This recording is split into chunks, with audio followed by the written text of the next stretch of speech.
Columbus, Georgia, this is your City Council.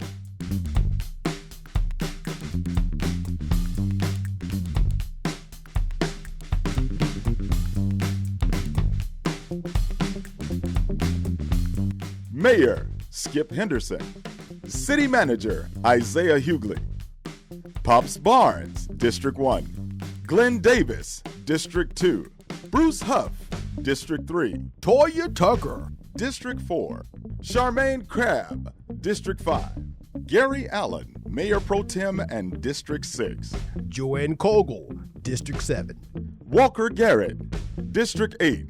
Judy Thomas, Post 9 at-large counselor. Tyson Bagley, Post 10, at-large counselor. Sandra Davis, Clerk of Council.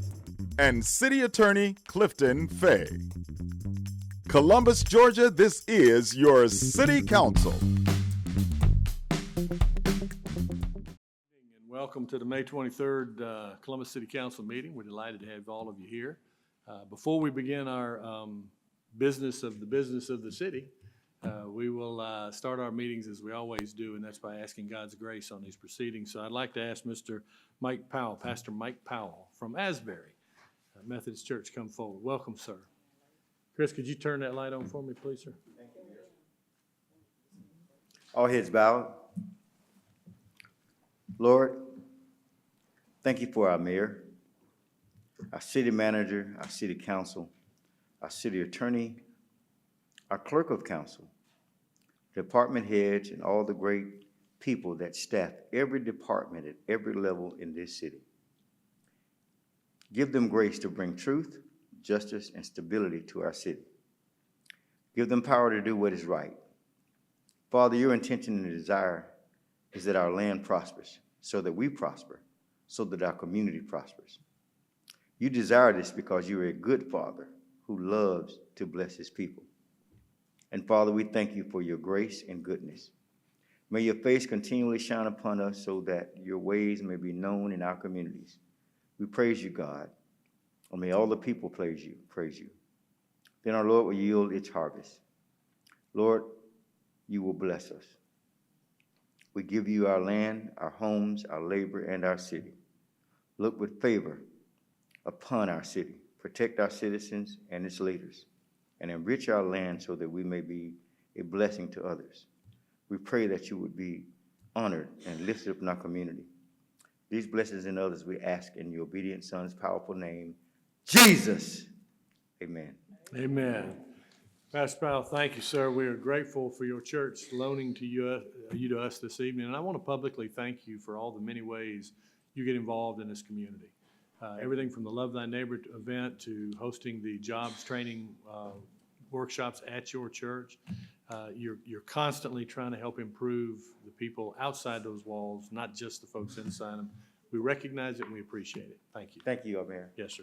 If you would, please stand and join me in a pledge to our flag. I pledge allegiance to the flag of the United States of America and to the republic for which it stands, one nation, under God, indivisible, with liberty and justice for all. Thank you. All right, first order of business is approval of the minutes from the May 9th meeting. A motion is second to approve those minutes. Are there any edits or anything anybody would like to have pulled from them or explained? All right, hearing none, all those in favor say aye. Aye. Any opposed? All right, that is approved. All right, we have had an add-on that should be at your table. It is a resolution sponsored by Councilor Kogel. It is a resolution supporting efforts to encourage the location of a minor league baseball team at Golden Park in Columbus, Georgia. If there are no questions, I will entertain a motion to approve. Second. Motion second to approve. Any discussion? I'll be happy to, if you want me to. All right, whereas Columbus is a sports town and the South Commons area has supported world-class sporting events such as the 96 Olympic Softball Championships, Peach Belt Baseball Conference Championships, NAIA National Championship Opening Round, and the USSA Military World Softball Tournament. And whereas Columbus has a deeply rooted history of baseball, with Golden Park being the crown jewel, having been home to 6 minor league clubs over the past years, with at least 10 MLB Hall of Famers such as Babe Ruth, Stan Musial, Ty Cobb, Hank Aaron, and Mickey Mantle having played there. And whereas this council wishes to explore the possibility of bringing a minor league MLB baseball team back to Columbus, now therefore the Council of Columbus, Georgia hereby resolves as follows: that this council offers its enthusiastic support of efforts to bring a minor league MLB team to Golden Park in Columbus, Georgia, and that the mayor and the city staff are authorized to continue discussions with Diamond Baseball Holdings and other parties to explore opportunities to relocate a minor league team to Golden Park. All right, there's a motion and a second to approve. All in favor say aye. Aye. Any opposed? All right, that passes. Also on yes, sir. Counselor Davis. Just one comment on that, Mayor. I think at the time that we were exploring taking some of the restrictions off of the land in South Commons, I recorded my vote no. At that point, I just was unclear of exactly what was going on, and understandably, today, back then it was a little different. But I do understand that there's still a lot of work to be done. I think you state that in the resolution, and certainly this opens the door to explore opportunities. Thank you. Yeah, this is non-binding. It does not represent a commitment of council. It simply is the next step to move forward in those discussions to determine if this is a mutually beneficial arrangement. Counselor Thomas. Mr. Mayor, while he may not be a Major League Baseball Hall of Famer, our own Glenn Davis played at Golden Park when he was with the Astros.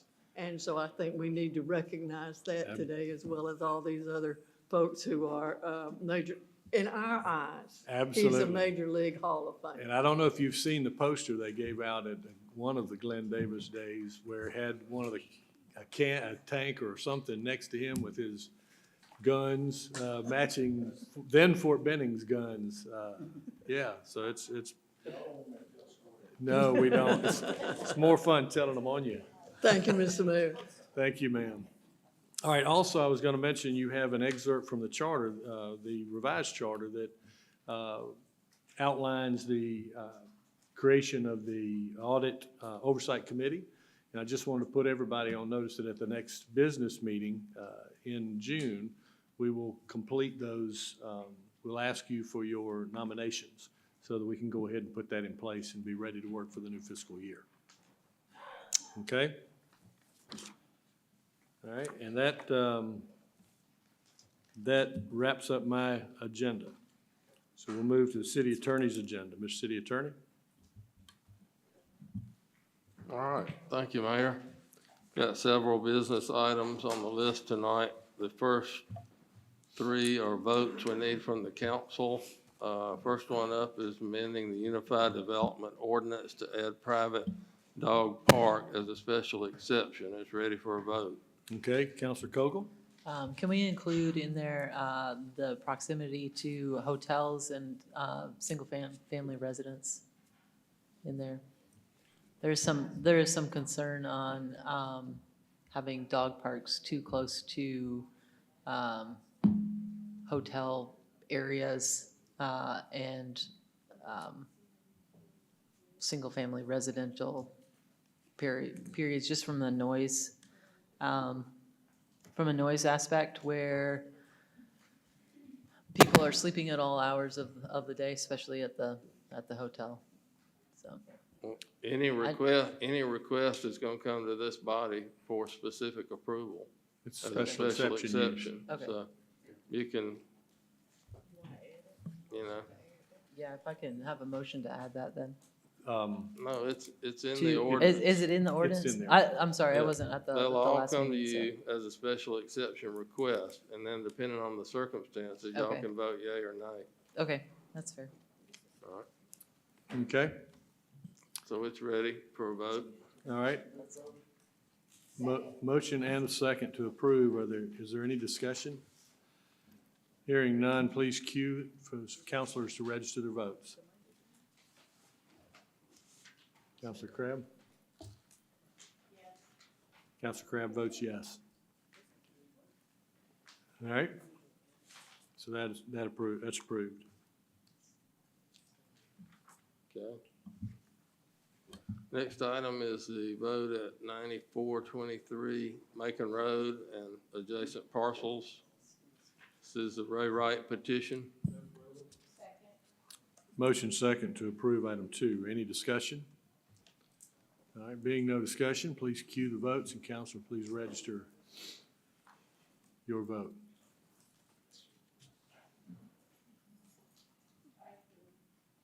Okay, and that is approved.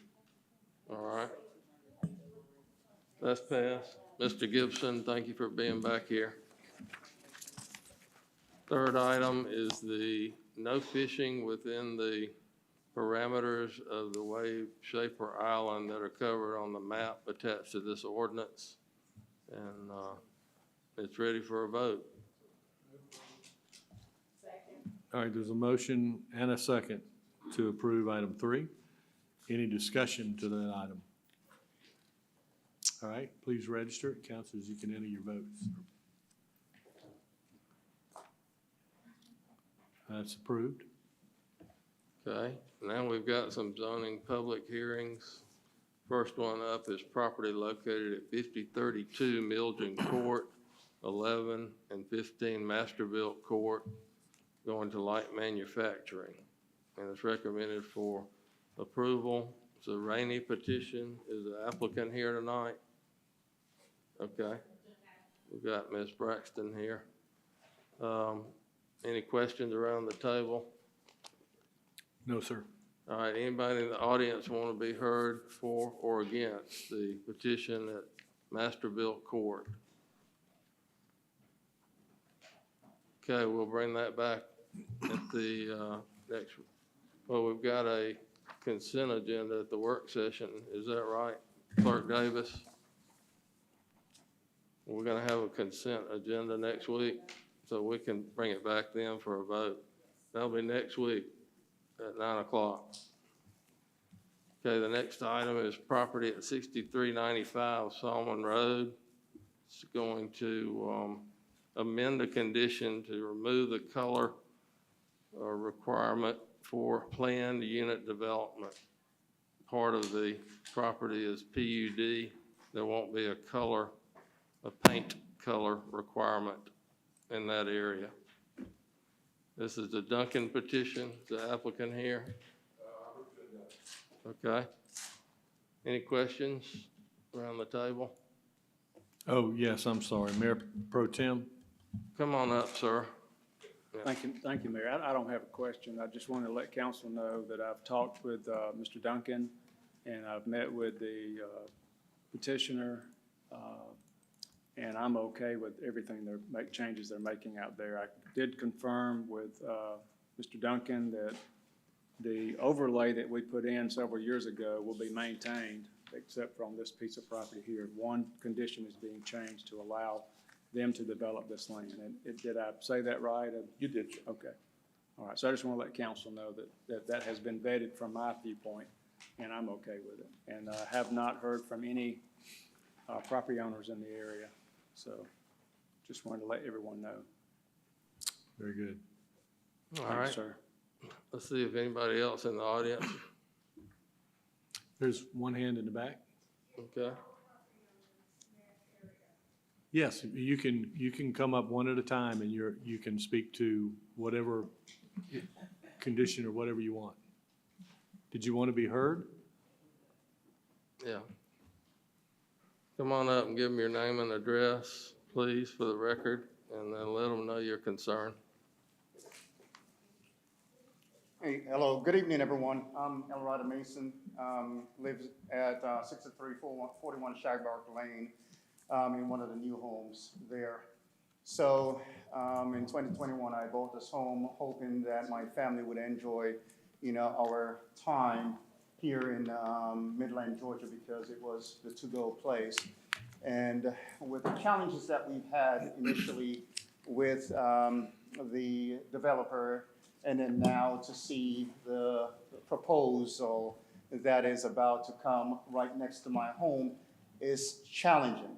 It's challenging because my child is not, because the home is so close to the road, my child's quality of life, as well as I'm sure others that are not here that I'm speaking for, is impacted because that road is so close and we're already hearing the noise of the traffic through my home that is right next to the street, of which when I initially, because this is all brand new to me, of which I purchased when, and not unbeknownst to me, the time you look around the home during the day, you weren't aware that, the night makes the difference in hearing, through silence that the noise intrudes. And now to see the proposal of this new development that is further encroaching upon the little bit of sanctity or the little bit of peace that we have, it's challenging.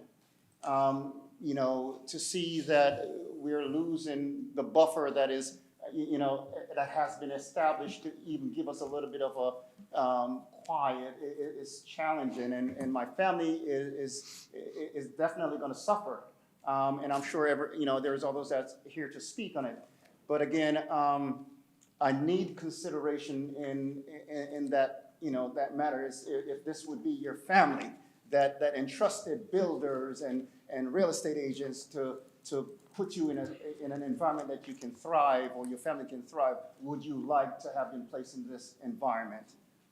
I just feel it's wrong, and we need your involvement in whatever you can do to make sure that my family and the rest of the community members who are right there on the side of the street have at least some peace of mind through if it's going to occur, if there's some fence or structure or barrier that prevents the noise from intruding, then at least have that into consideration. But to deny us or to say we don't, this has to go on or this planned development has to go on, it's really doing us an injustice. And I'd like, to offer the same if anyone else would like to speak, but I definitely need your support because this is not my dream that I'm living. It's basically a nightmare that is coming through for, at this point for me and my family. I do appreciate the time to be able to speak to you all. Thanks again. Thank you for sharing. Thank you, sir. Thanks. Does anyone else want to be heard? Any of the other neighbors?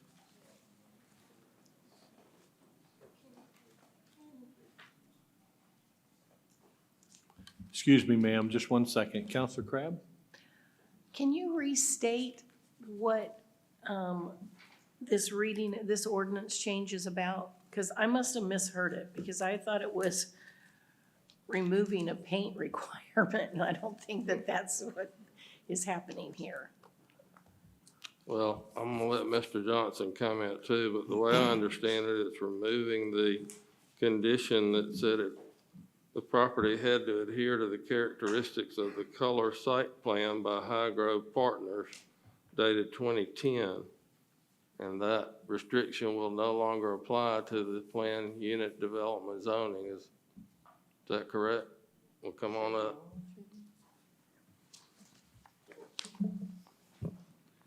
When this was rezoned in 2011, it had a commercial component there at the corner of Salmon Road and 80 Highway.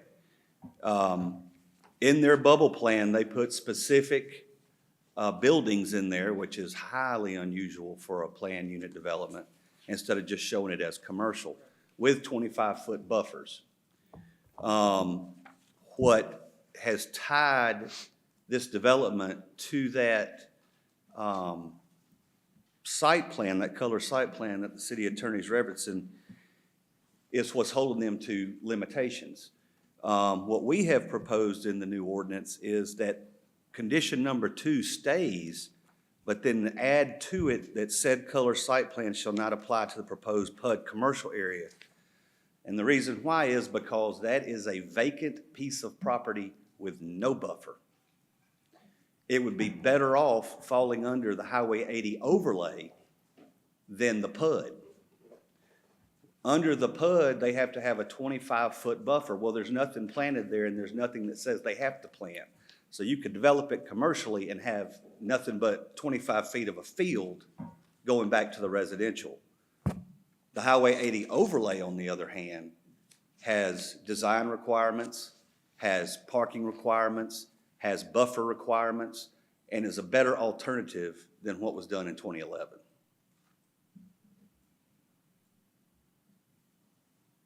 So if we approve this, what changes?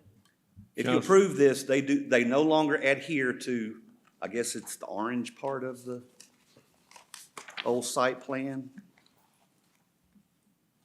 Well, that's what we need clarity on. Is this the site plan That's it. from 2011? Counselor Davis?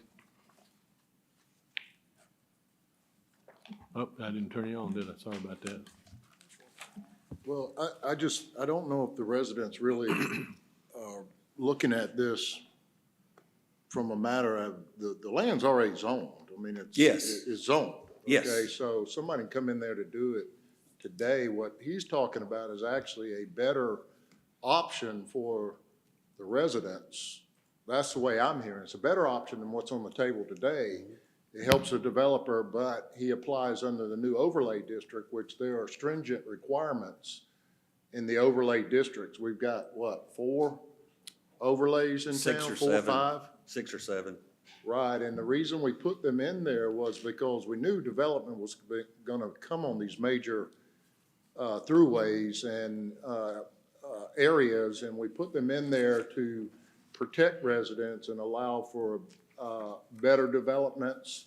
There's a lot of requirements, so I just want to make sure that the residents are aware of that there's a number of guidelines they have to follow, and to me, it winds up protecting the neighborhood a little bit better. I hope that that's the way that should be the way that it's perceived, but maybe it's not being looked at from that point of view.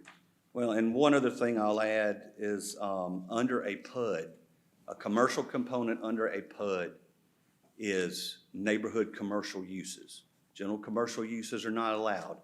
So the uses that will be allowed on this, personal services, no gas stations, for instance, things of that nature that are general commercial Which are it's not even allowed. better because it Right. limits what actually can go Right. there. It still keeps that PUD zoning, so you have those neighborhood commercial uses. And most of you use like gas stations and Dollar Generals and all those across the board. They're not gonna fit into that No, category because of their square footage requirements. square footage requirements are the biggest issue, or the biggest It's usually restriction. offices and things like that that are,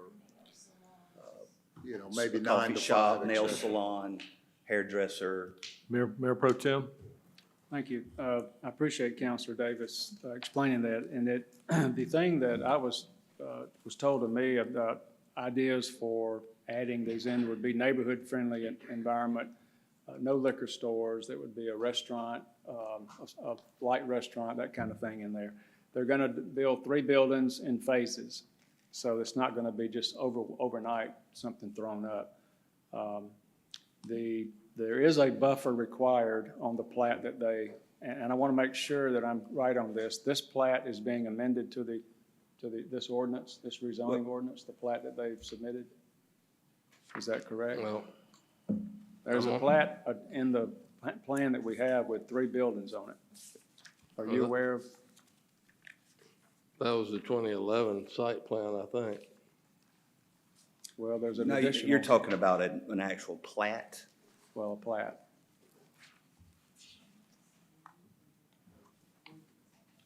There is, I think I mentioned, a 15-foot buffer in that. Oh, okay.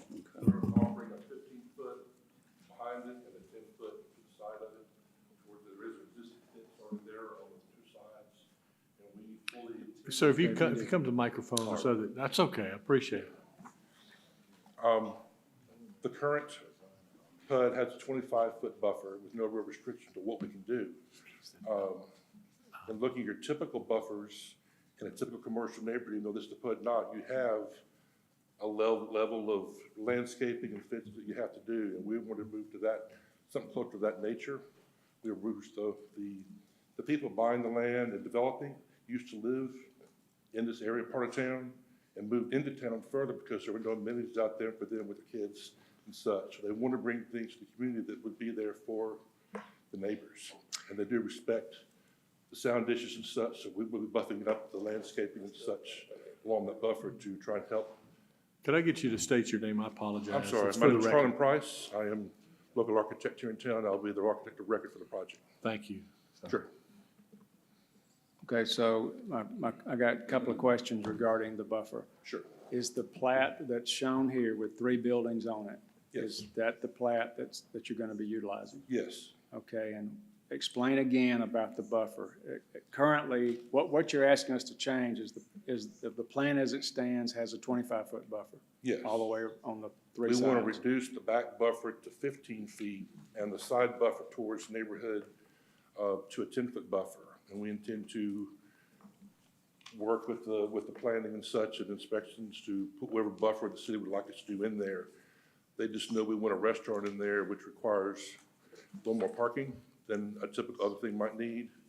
And we want some space between the 3 buildings to have some outside spaces and such, so it's not just this huge, more neighborhood scale to it.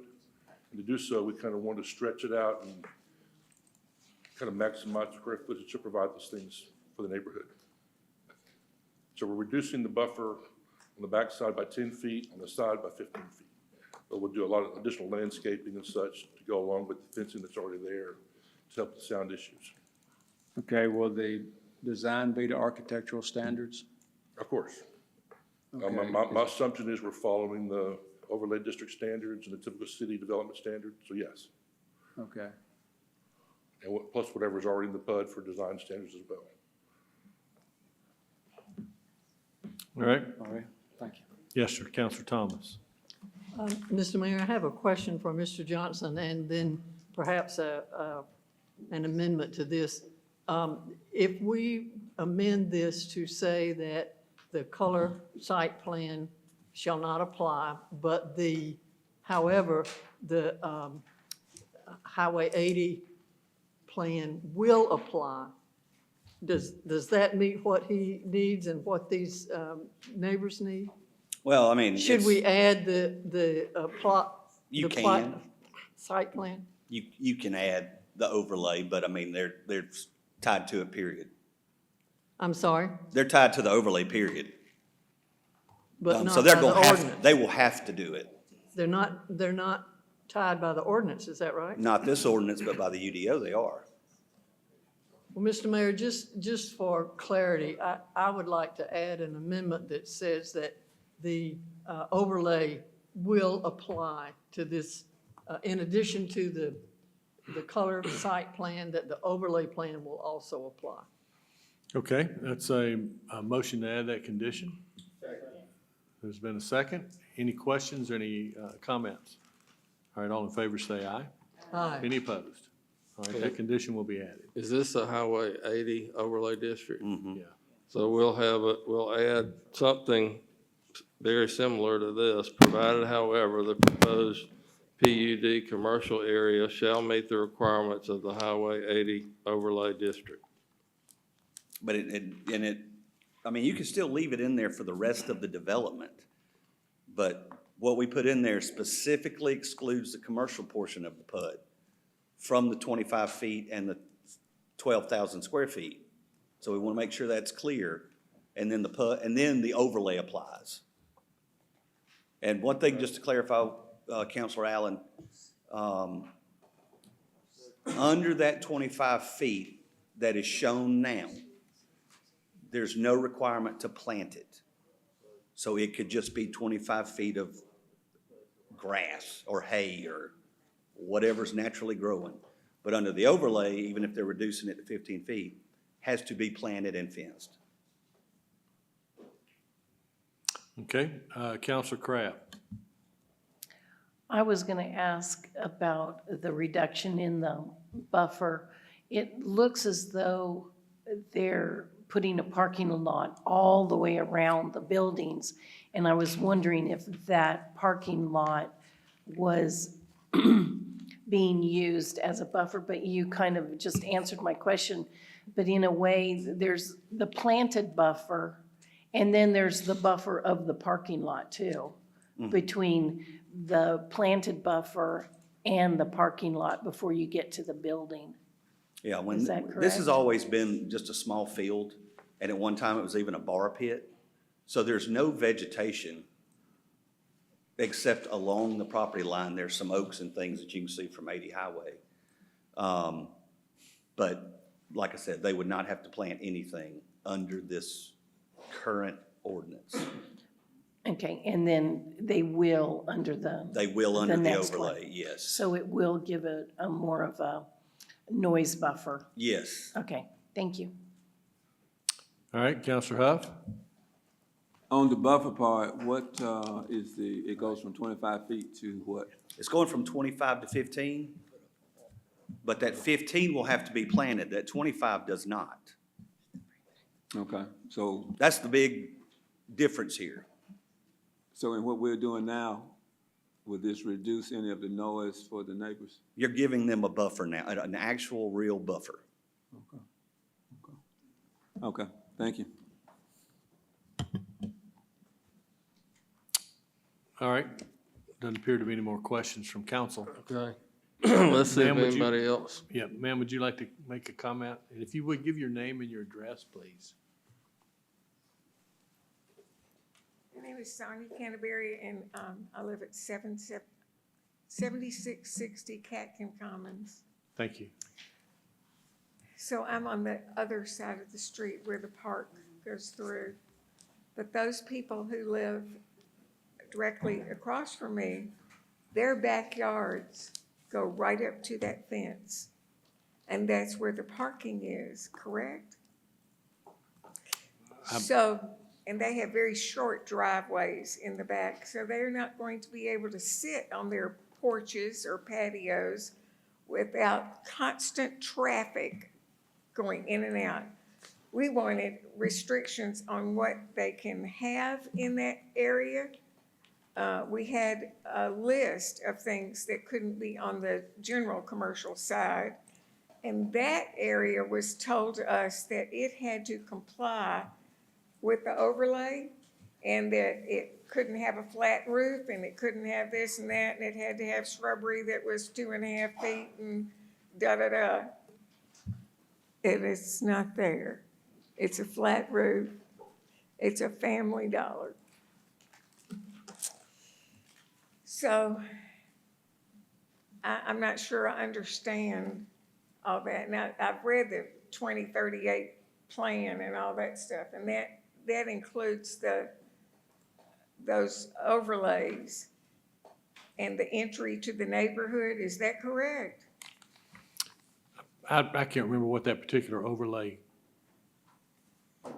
Well, they told us before it had to have stone pillars and it had to have pitched roofs and it couldn't have a flat roof, but that Family Dollar's got a flat roof. And it doesn't really have stone. And of course, everybody comes in that area already and the trucks back into the back of it. So there's always a traffic problem there. I realize they're widening the road for another turning lane. But these people who live where this fellow that spoke lived, it goes downhill, and you can see into those yards from this new turning lane that they want to put out here on Beaver Run. And there's a big triangle there. So if the garbage dump is right down here, then that's going to go in and out their backyard. Anything. We wanted no businesses that are opened after 7 o'clock. Do you know any restaurants that close at 7 o'clock? Because the traffic, there are 100 and something parking places jammed into this piece of land. There's 36 just across the front. So if you just estimate how many parking spaces are there, there's a heck of a lot. There's well over 100.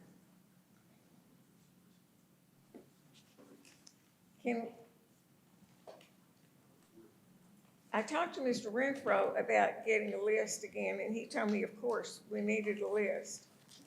Because I'm very concerned when they get up to give you a plot, but then you ask them what's gonna be there, and they don't know. They never mentioned a restaurant. When we came to the PAX meeting, they said, oh, a nail salon. Well, you know, we got nail salons on every corner in Columbus, Georgia. We really don't want that kind of traffic. Not all those parking places behind their houses, and we can hear every truck that goes down the road now. And we can see all the way over into that area. But the people who live across the street from me are gonna have problems. It's like living in a strip mall when they put parking on both sides of the sides where he lives, and he's downhill. I mean, drive out there and look at it. You'll see. I don't think that you would want a new house or a family that you've got a new turning lane going into a triangle there on the side. Trucks coming in, trucks going out. So can we have a limitation of how late that place is open and who's coming in and out? Because we already have people coming over from the Family Dollar on the corner that just walk in our subdivision. We don't know if they live there or not. They're just walking through. Mayor Pro Tem? And we have those two alleys that we have signs for people not to go up and down, but they drive up and down behind my house, looking, slowing down. You don't know what they're looking for. They don't live on that street where I do. They don't live on that alley, but that's my backyard. Just like on the other side of the street, there's an alley, and that's their backyard. Thank you, ma'am. Mr. Mayor Pro Tem? Can we have any Trying to of get those you kinds some, of trying to things? get you some answers, ma'am. Yeah, you asked a question. What I think would be in order, Mayor, would be for us to delay this till the next meeting and give me a chance to meet with the homeowners that are here. Obviously, I wasn't aware of your concerns, and I think we've answered some of them tonight, but to answer your specific question about can we limit them, yes, we can. We can limit the uses within this rezoning. And the in this- time that they can be there. Where they're gonna be all night. If you have a restaurant, they're going, you know. Well, I understand your concern, but let's delay this and give us time to get together and talk over the next 2 weeks. And we can have the developers there and we can talk all this out. Okay, that would be Okay. terrific. Okay, Thank thank you. Thank you, ma'am. But if she wants to be heard. Yeah, absolutely. Anybody else that wants to be heard, we want them to come speak. So yes, ma'am, come. Just give your name and your address, please. I'm Ariel Dang, and I live at 7678 Catkin Commons. Just kind of hearing, I didn't know 100% the plan. I think I knew that it was zoned to be, I don't know if it's a commercial or like where it's gonna be buildings and stuff. But yeah, just hearing the difference of having 15 feet, even if there's like shrubs or versus 25 feet, and seeing what the current plans are with the parking lot in the back, it does just seem a little like the amount of parking they want to put in there is, if that's a predictor of the type of traffic that's going to be in there, and if adding or shortening the amount of feet that there is what's going to be determining more parking versus less parking. I think we're just concerned. I'm like the second to last house on like getting ready to leave the complex. So we're like walking distance of that field. And I have 4 little ones that are constantly like playing. I don't even have a fenced in yard, right?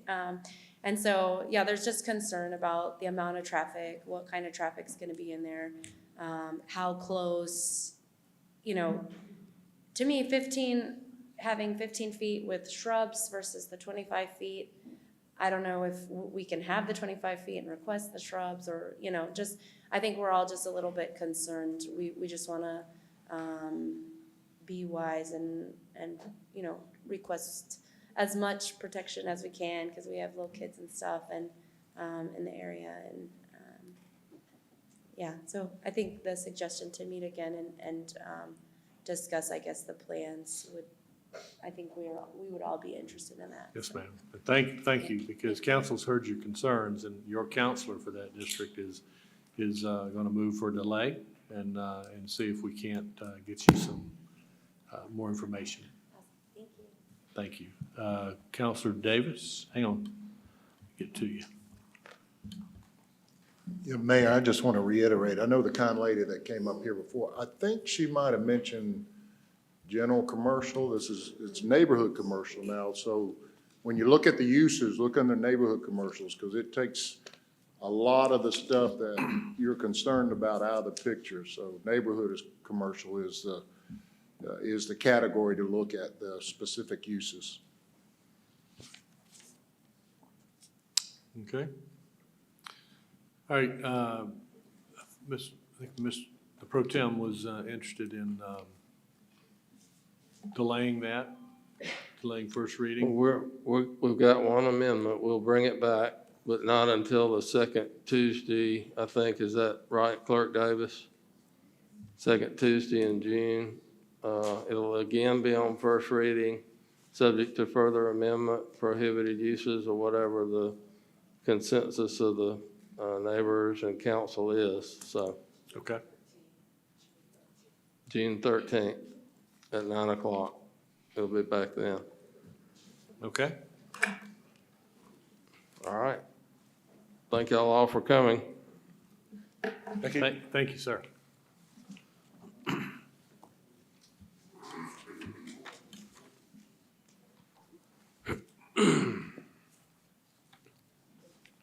Okay, the next ordinance up, Mayor, is a zoning change at 5335 Miller Road.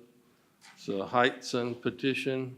It's going to from single family 1 to residential office, recommended for approval. Is the applicant here tonight, the Heightson?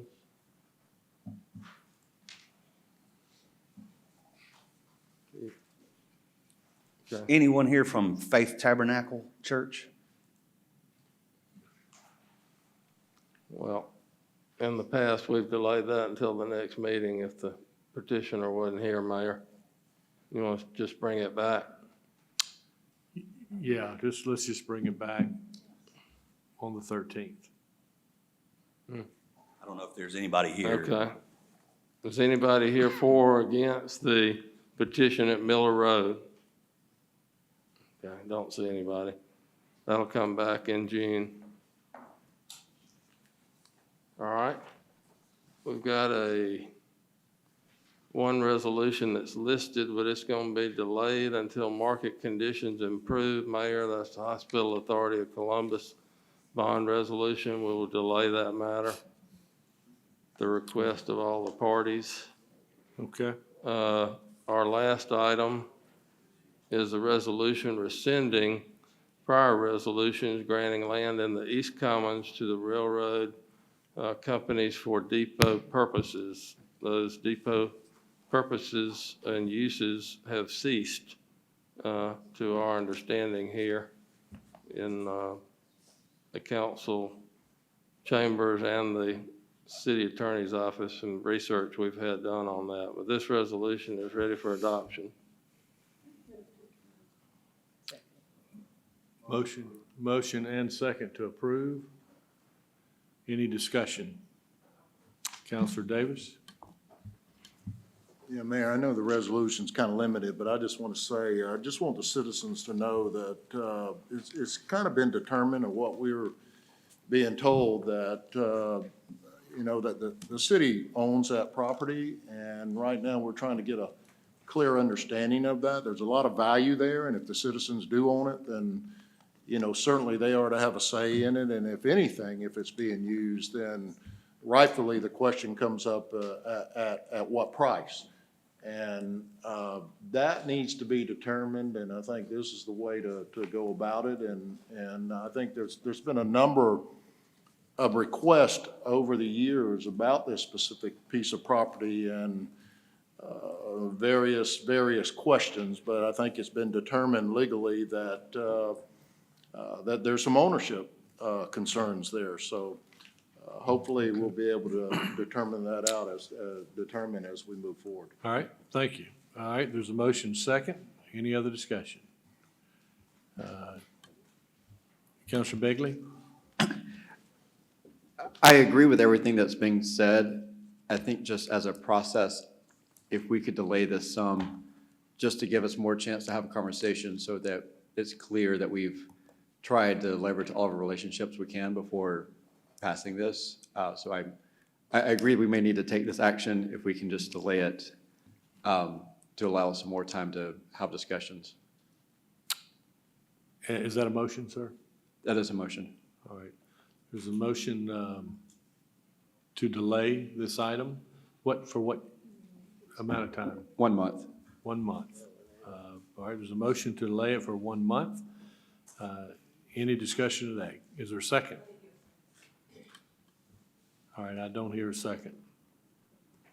So it dies for, like I say, and we can continue, even if we execute this, we can continue with the dialogue and look for opportunities to have those conversations. Councilor Thomas? Mr. Mayor, it's my understanding, Councilor Bigley, that we need this resolution in order for our attorneys to move forward in this case, and it will not.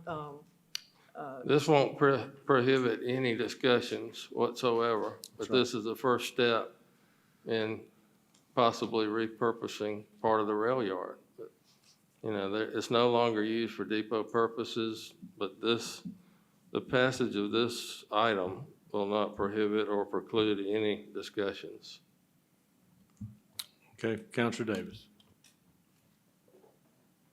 No, I just want to, you know, I concur with that. I think the legal counsel and counsel has advised that this is the right path to move forward, and that the conversations and the talks will continue as they go along. I don't, we did, that question, Councilor Begley, I don't know if you were in the meeting when the legal counsel advised us, but I think they addressed that concern, and that they advise that moving forward is the proper way to handle this, and that they'll continue to keep the channels open and moving forward as we go. So I look at that as what you're requesting will still be continued.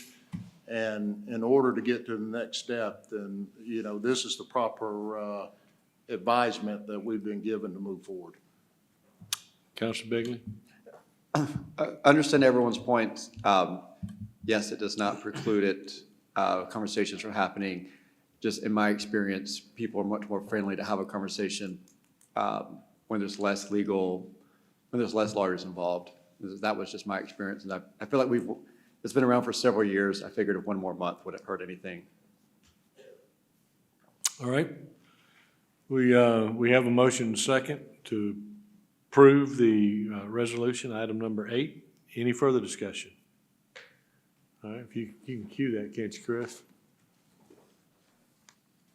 And you may register your votes. And that's approved. Gotcha.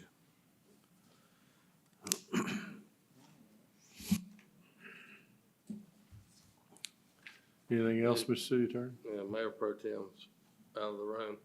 So that has passed with 1 dissent. Okay. All right. Mayor, that covers our business agenda. We need an executive session to discuss litigation, potential litigation, and real estate acquisition and disposal. That's all we have right now. Okay. All right, we'll move to the public agenda. People appearing on the public agenda will have 5 minutes, and if you are unable to complete your remarks in 5 minutes, we will give you another 3 if you so choose after the clerk's agenda. And when you come up, please state your name and your address, and we will begin the timer after you have stated your name and address. All right, so first is Ms. Paula Johnson, and she's here to address the Columbus Police Department's handling of her daughter's murder case. Welcome, ma'am. First of all, I'd like to thank you all for allowing me to appear to be the voice for my daughter. This is my daughter, Adriana Nobles. My daughter was the Ma'am, state your name and your address, please. Paula Johnson, 2825 5th Court North. Thank you. Bessemer, Alabama, 35020. This was my daughter. She was the 33rd homicide of 2020. This is my reason for appearing before you today. The detective was assigned to my daughter's case is Corporal Roy Green. From the time, about 6 months into my daughter's investigation of her murder, he made some comments, about things that he was doing, and then I heard nothing else from him. I asked him about Crime Stopper because my daughter's case was 6 months old, and he said he had to talk to his superior command to see if they could get approval to do Crime Stoppers. That's been 16 months ago. April the 14th, I spoke with him for the first time in 16 months.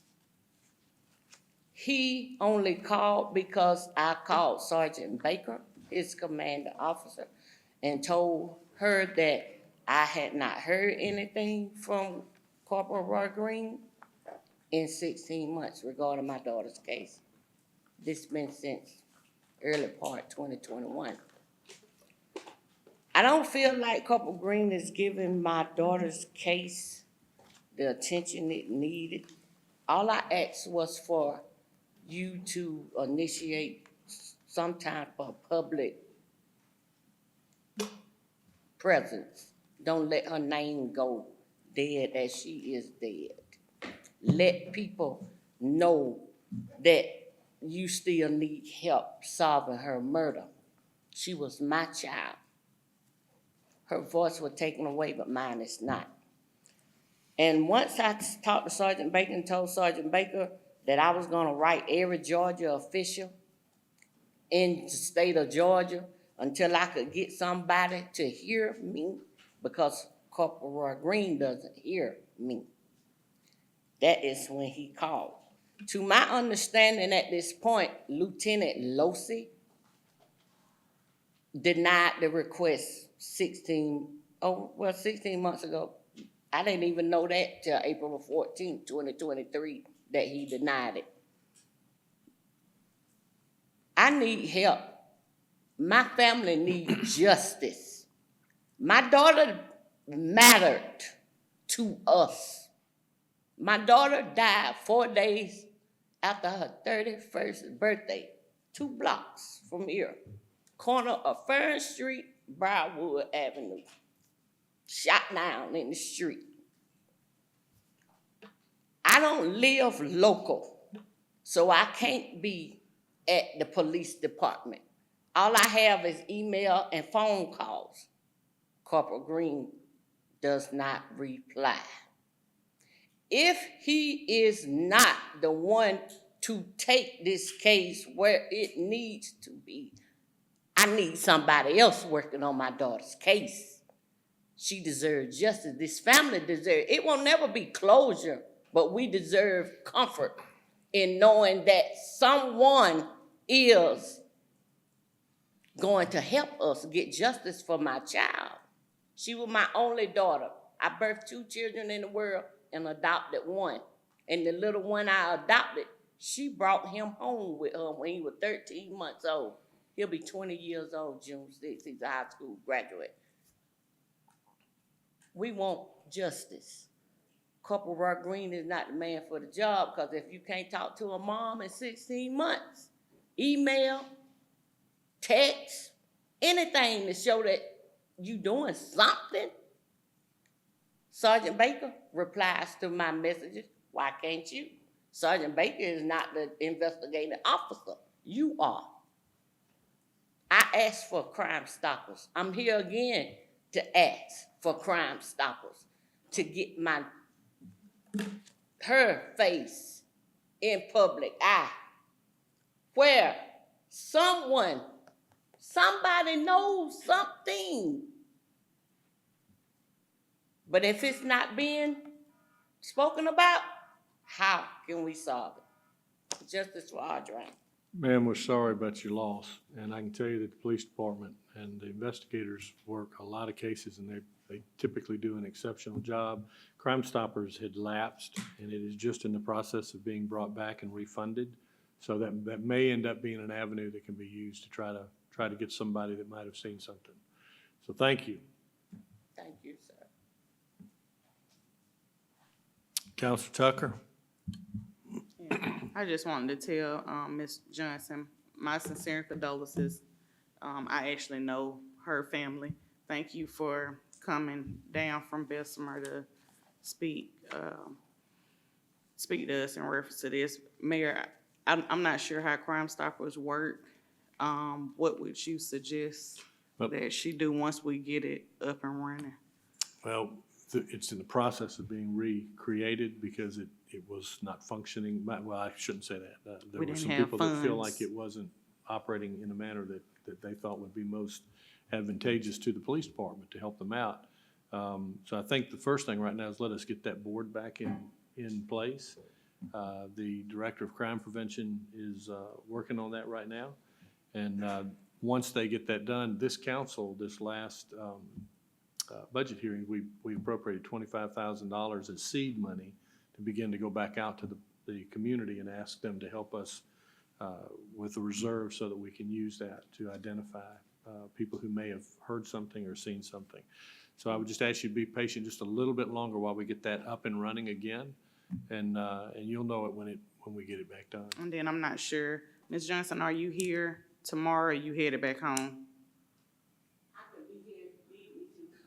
I'm just saying because she drove all the way down here. Would it be possible for her to actually speak to somebody since she's here? Well, there is no board right now. The board. No. I'm just not about the board, but just about her case. I mean, since she has come, I mean, Bessemer is not Phoenix City. It's I get it. We've got we do have Deputy Chief Hastings who's here, but I don't want to put him on the spot. What we can do is get her name and number, and we'll forward it on to CID and see if they can give an update. All right. Thank you, Ms. Johnson. Get her name and number. Thank you, ma'am. All right, next is Dr. Sante Hiltz, Valley Healthcare System, to provide information on the initiatives being provided in Columbus. Welcome, Dr. Hiltz.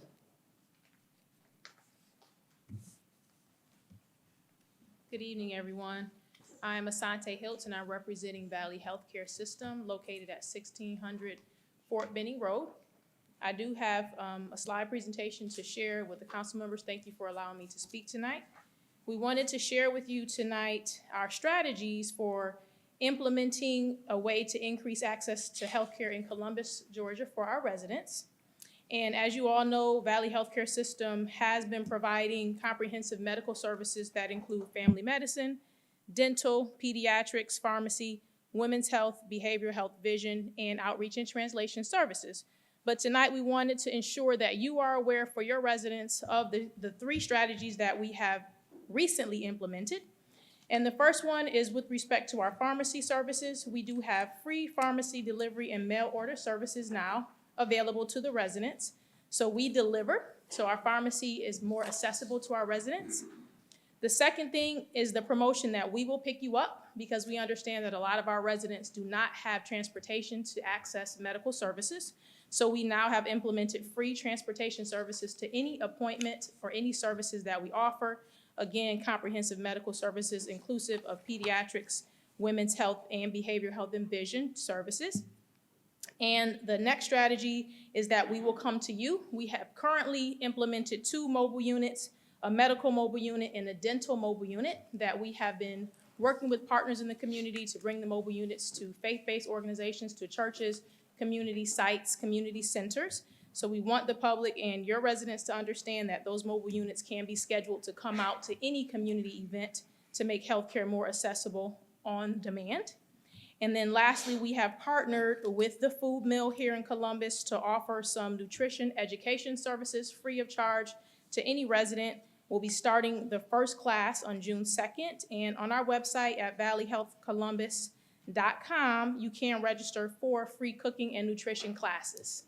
So we just wanted you all to be aware of those additional services that are free of charge to the residents so that you can share that with the community members. Thank you, ma'am. Counselor Huff? Thank you so much for being here. You hit the ground running. You said you were working on some things, so I'm glad to hear it. It's in the district, and it's been a major facility for the whole area. So I appreciate what you're doing. I'll come by, sit down, talk, and see what we can plan together around the area, and especially to get the word out about the mobile services and getting people there, you know, to be picked up and brought in if they're having some transportation issues. Thank you so much. Thank you. Mr. City Manager. Thank you, Mr. Mayor. I'd like to thank Dr. Hiltz. Well, congratulations, first of all, on your appointment, and but thank you for what you are doing and for coming here tonight. And Mayor, I heard the word free, which means no cost in transportation and other things. And with that said, it will benefit all of Columbus, Georgia. And so I want you to take advantage of CCGTV. We will do a commercial for you to run on CCGTV. We'll let you, we'll interview you, we'll do whatever to get the word out that healthcare is something that many people cannot afford, or they don't have transportation to get there. And so we want to help you get the word out to the citizens, not just in Councilor Huff's district, but throughout the city of Columbus. So we'll get with you. Thank you. And want to thank you for your participation in the Commission on Health that is just starting to gain some steam, particularly the mobile piece that you mentioned, food mill, and of course our Parks and Rec are going to be participating in that as well. So thank you for what you do to serve the community. I appreciate it. Another call, Councilor Huff. Best hours to meet with you. What time? The best time to meet with me, I'll work on your availability, your schedule, but, you know, we have 3 locations in Columbus, Fortson, and Talbotton, so I am in all 3 locations. Okay. But anytime that you need me to be at the Columbus site, I'll be there to meet with you when you come through. Okay, thanks. Yes, sir. Thank you, ma'am. And my contact information is on the slides, and I can give those to. Thank you, Dr. Thank you all. Hiltz. All right, and I want to apologize to Ms. Allie Johnson. She was next, so I'm going to call her up now. I've turned 2 pages at once. I apologize. And thank you for being patient. And we'll give you name and address. My name is Allie Johnson. I live at 211 7th Street in Columbus, Okay.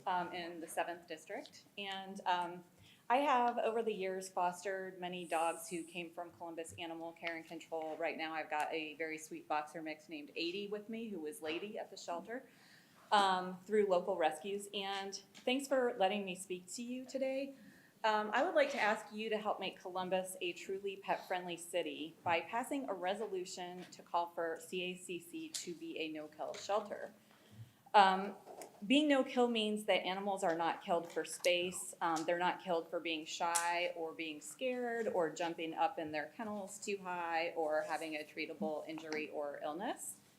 And it's kind of, you would make the decision to euthanize an animal the same way you would with your own family pet if they were suffering irremediably.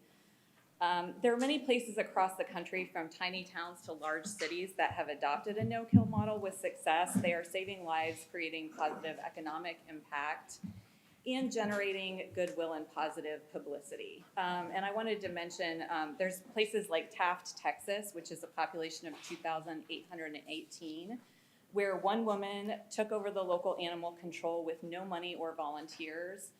The shelter didn't even have electricity, and she made the shelter no-kill immediately, which brought in loads of donations and volunteers, and she ended up winning, I think, $35,000 in the Petco Foundation Unsung Hero Award. So I mention that because it's not a matter of resources, it's a matter of having somebody in charge who has the will and the commitment to do that. Places like Greenville, South Carolina, and Huntsville, Alabama have made huge progress in this area with cooperating with their community. And I saw that happen in Kansas City when I lived there 10 years ago. It was basically your old style dog pound. And now if you look up KC Pet Project, it's like it's the pride of the city.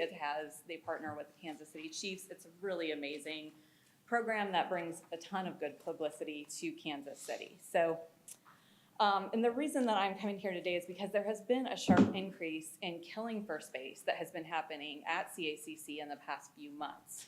At the last city council meeting, the new CACC division manager told you that this was due to her hiring more animal control officers who were bringing more dogs into the shelter. Her own slides that she presented to you while speaking, which I included in your packets, show that virtually the same number of animals were brought in February, 308, and in March, 307. Yet the number killed for space increased drastically from 4 in February to 24 in March, with no increase in intake over those months. She also told you that CACC is, quote, still no kill, unquote, even with this increase. In fact, CACC is not no kill by any standard. And the same day that she told you this, CACC killed 3 dogs for space. A shelter live release rate, which is like the industry term for the number of animals who leave the shelter alive, requires you to count the animals killed for all reasons, including space, behavior, and illness. And your division manager cited only the percent of animals killed for space rather than the total percent killed, making CACC numbers look better than they are in reality. CACC records that I included in your packet that I received through an open records request show a total of 15% killed in March, not the quote under 10%, end quote, as the division manager stated. And regardless of the percentage, a shelter that is killing animals just for space really is not a no-kill shelter. So the programs that are used to save the lives of animals, if you do become a no-kill shelter, they have been known for decades. They have been used all over, including Kansas City, where I came from. These include having an active foster program, comprehensive adoption program, and a robust volunteer program where the volunteers are treated well and valued, with all of this supported by top-notch marketing and customer service. And I would just like to add, take a peek at your Google reviews if you want to see kind of how a shelter is doing for customer service. Look at Kansas City Google reviews, and maybe look at Columbus, just so you can see where kind of how customer service and those type of things are going. I see a lot of room for improvement at CACC. For example, they have a really low adoption rate, with only 10% of the animals getting adopted into homes in 2022. And just as a comparison, Kansas City, Missouri adopted out almost 70% of the animals that they took in that very same year. And so their volunteer program, so am I out of time? You are in 3 seconds. Okay. Yes, ma'am, you Okay, are. so But if you didn't finish, if you want to come back after the clerk's agenda, we'll be glad to give you 3 more minutes to Okay, finish thank out. you. All right, thank you, sorry. All right, next is Ms. Teresa Elamine, representing the Southern Anti-Racism Network, regarding the search for a permanent police chief.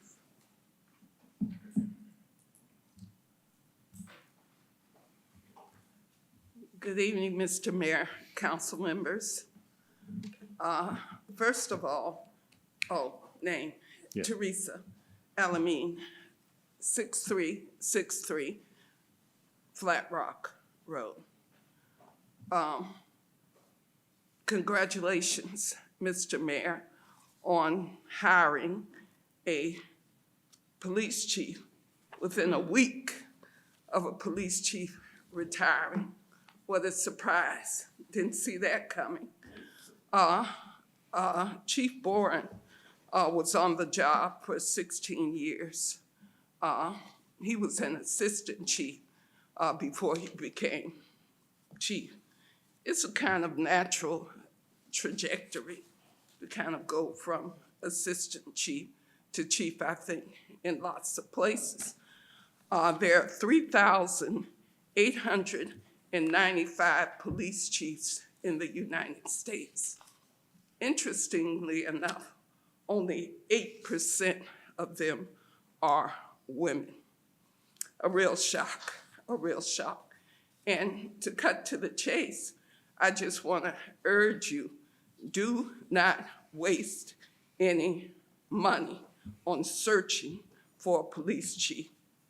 I heard that it costs hundreds of thousands of dollars to do a national search for a chief executive of a police department. Don't do it. In watching the budget deliberations, I don't think there's any taxpayer dollars to be wasted. The leadership for the Columbus Police Department is already here. I had the benefit of meeting the command staff on March 9th. 2 assistant chiefs, Kennedy, Dent Fitzpatrick, Deputy Chief Hastings, and other deputy and other command staff. The leadership is already here. Promote from within. You're looking at promotions and transfers, et cetera. After talking to Chief Mathis on March 12th, he hit the ground running. The one thing I can say for sure is he is culturally competent, and he has been a chief executive in some smaller communities, but in Henry County, where he was deputy chief, there was over 200,000 residents, I understand. If he is asked to do anything in his so-called interim job, I think he can offer some training assistance around the issue of executive leadership. There was a void after Chief Boren left on executive leadership training because the assistant chiefs that were assistant chiefs at the time Chief Boren was chief appeared to leave with Chief Boren. It was kind of an interesting exit. So again, do not waste money searching for a permanent police chief when the leadership to be chief is already here. Thank you. Thank you, ma'am.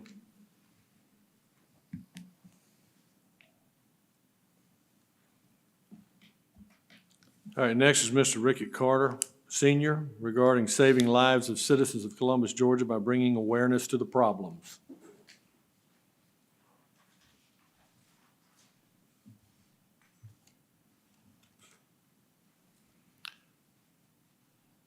Mr. Carter, if you would, your name and your address, sir. Rickett Carter, 2113 7th Street.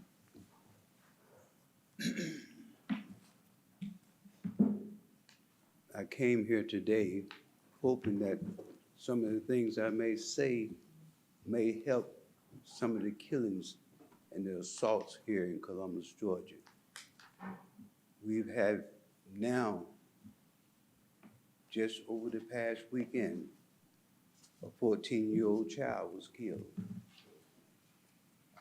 shot down, plus another separate incident, another person was shot and wounded. And 3 weeks ago, between 3 and 4 weeks ago, we had 10 shootings in 3 days. I was listening at Ms. Johnson talk about her child was killed here in Columbus. I had a child killed here in Columbus, Georgia.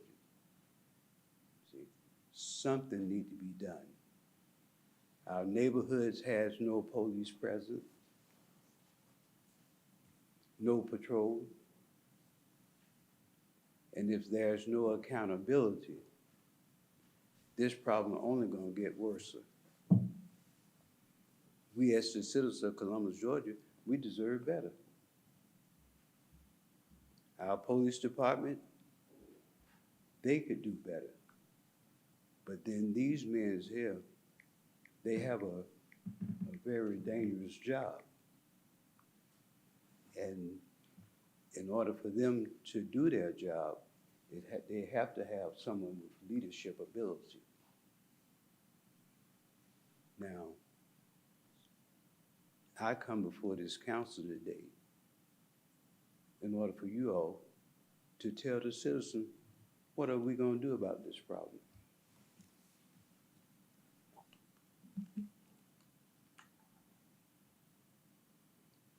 I've been down here before this council before, and I have to wait 60 days before I can speak on this other matter, but then the 60 days is almost up, so I'll be here on the next council meeting.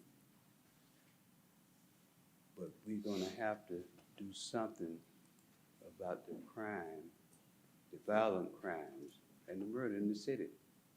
All these different things that we got going on in the city, they're not gonna be any good if people is not safe. See, I'm just hoping that you all is trying to come up with some kind of solution to this problem.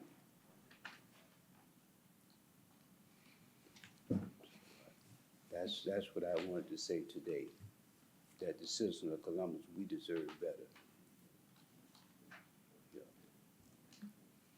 And, oh, one other thing, there was a young lady that was shot down and killed on Brown Avenue. And the same thing that this lady, Miss Johnson, going through, where they're telling her that they don't know, they can't catch nobody, they can't do this here. They told this lady here, now this is a recent killing now, they done told this lady here that they can't find this person. You can't keep using the same story over and over. It just don't work. See, so if someone here would at least try to look into some of these murders, you can't sweep them all under the table. Thank you for listening to me today, and if there's any questions.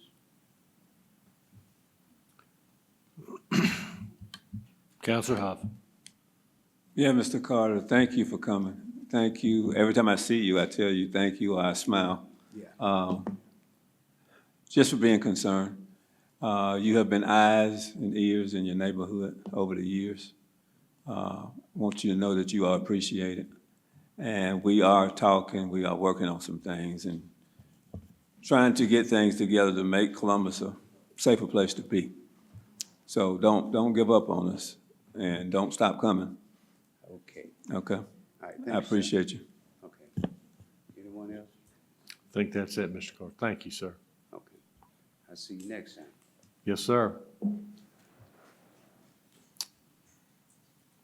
All right, Mr. City Manager, to your agenda.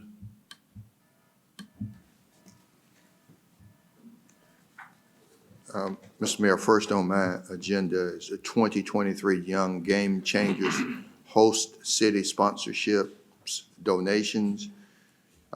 Georgia Forward's Young Game Changers, as many of you know, is a leadership action program where 50 of Georgia's brightest young minds gather to develop creative and viable recommendations to real community and development issues each year for one host city, and we're that host city this year. And so donations will be accepted if you approve and expended to cover expenses such as meeting rooms and food expenses and other expenses associated with hosting the Young Game Changers. So we're asking your approval to accept sponsorships and donations in support of the 2023. Motion second to approve. Any discussion? Please put it up there on the screen, and counselors, you can enter your votes, please. It passes. Next, I've got a sidewalk encroachment agreement along portions of Midland Commons Boulevard and Thompson Avenue. Motion and second. Encroachment, motion and second to approve. Any discussion? All right, hearing none, please put it on the screen. Counselors, enter your votes, please.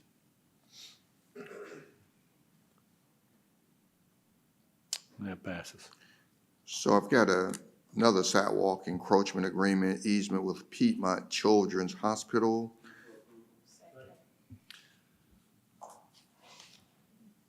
All right, motion second to approve. Any discussion? please put it on the screen. Councilors, you can vote.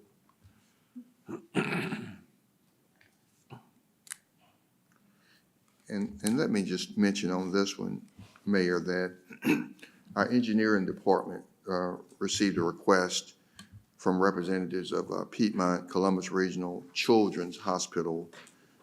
They want to remove a portion of an existing sidewalk along 19th Street and Center Street.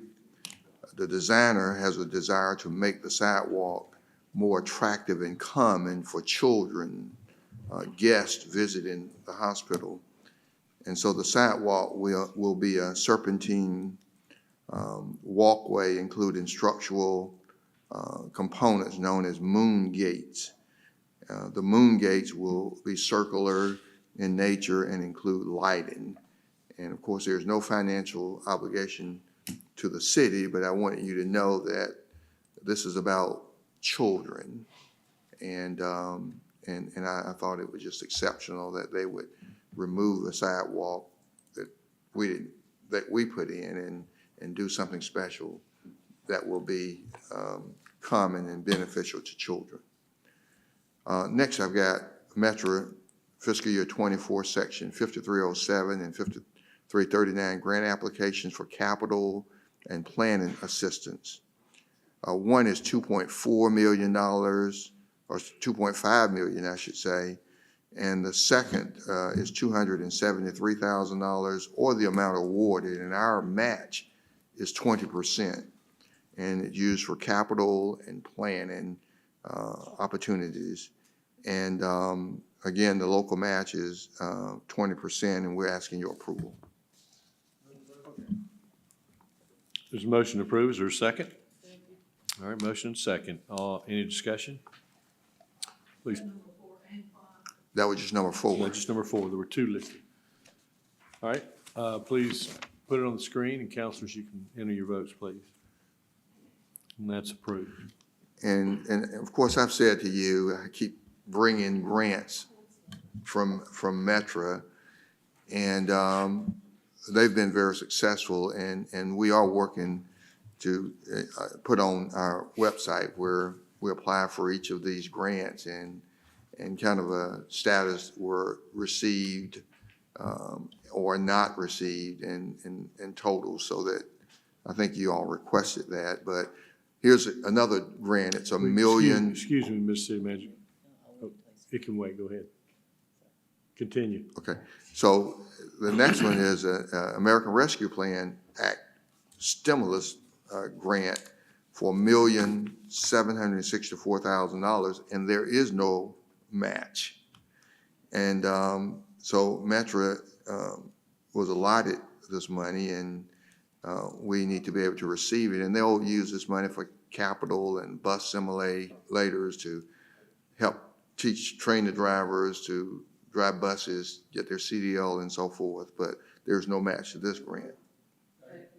Motion and second to approve. Any discussion? Hearing none, please put it on the screen. Councilors, you enter your votes, please. Then there's Aftermath K-9 grant. I apologize. Counselor Coble? I'm sorry, I just wanted to wait until after you were done with the Metra.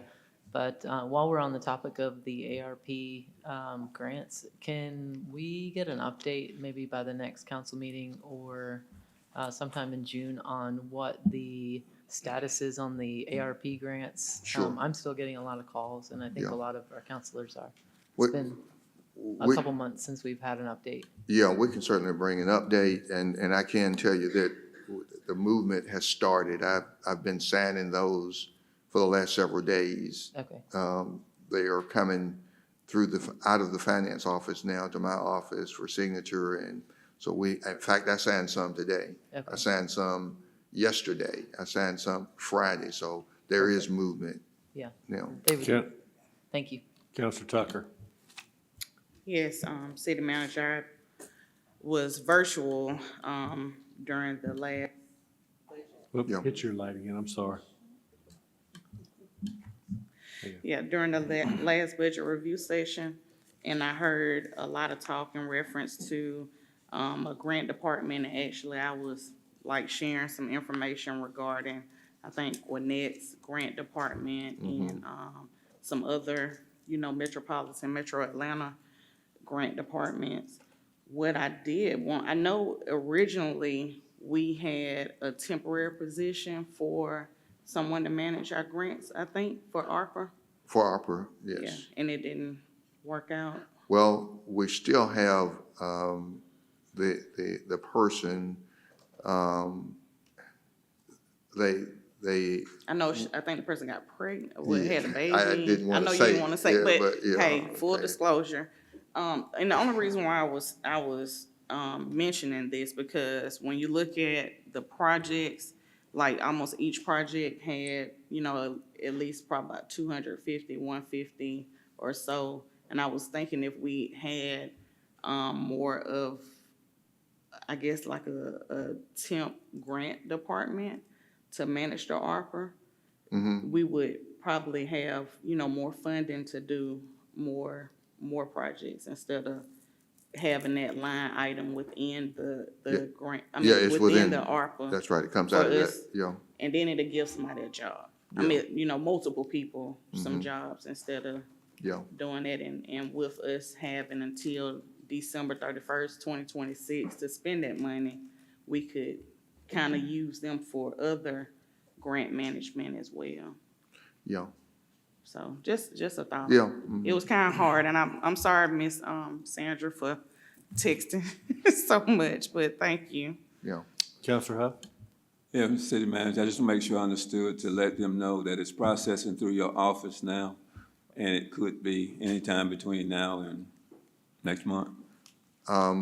Well, once they sign it, like, they're actually now coming to my office to actually sign, and there were people coming through there today, and they signed, and I could hear them out. It's like, how long will it be before I get my check, you know? Okay, And typically, that's gonna take a couple of weeks okay, to process a check, but when it gets to my office, I sign them the same day. okay. You So for know, the ones so that are, it's their signature, and then I sign off the same day, and then it goes to process the check. okay, thank you. But that movement is there. You know, of course, we were not doing anything because of the state issues that we explained to you. And once we got those cleared up, signed off on by the state, then we were able to start processing. Next, I've got Aftermath K-9 grant. It's $15,000 for the Columbus Police Department. Wait, it's a motion second to approve. Any discussion? All right, if you please put it on the screen, allow council to register their votes. And I'll just mention while they're voting, Mayor, that the K-9 unit had diminished to one K-9 trained in tracking and drug detection of narcotics and one handler. And so this will assist in the creation. This will assist in the creation or recreation of the K-9 unit in acquiring additional K-9s and handlers. With that, I've got some purchases. Move to approve purchases A through H. All right, there's a motion and a second to approve all of the purchases A through H. Is there one that anyone wants pulled for further discussion? All right, hearing none, all in favor say aye. Any opposed? All right, Mr. City Manager. So I've got a contract extension for Pursuit Vehicle Build-Out with Mobile Communications America, Inc. B, I've got tractors for Parks and Recreation Department. C, I've got live scan fingerprint system upgrade for the Columbus Police Department. D, I've got radios and accessories for public safety communications. It's the 800 megahertz radio and accessories. It's for various city departments, and they'll purchase those two-way radios and equipment on an as-needed basis. Got a backhoe loader for Public Works Department. Got court reporter services for Recorder's Court. You know, they've got to have court reporters in that at court. And I've got change order 1, 2, 3 exterior wall renovations at 29th Street Gym.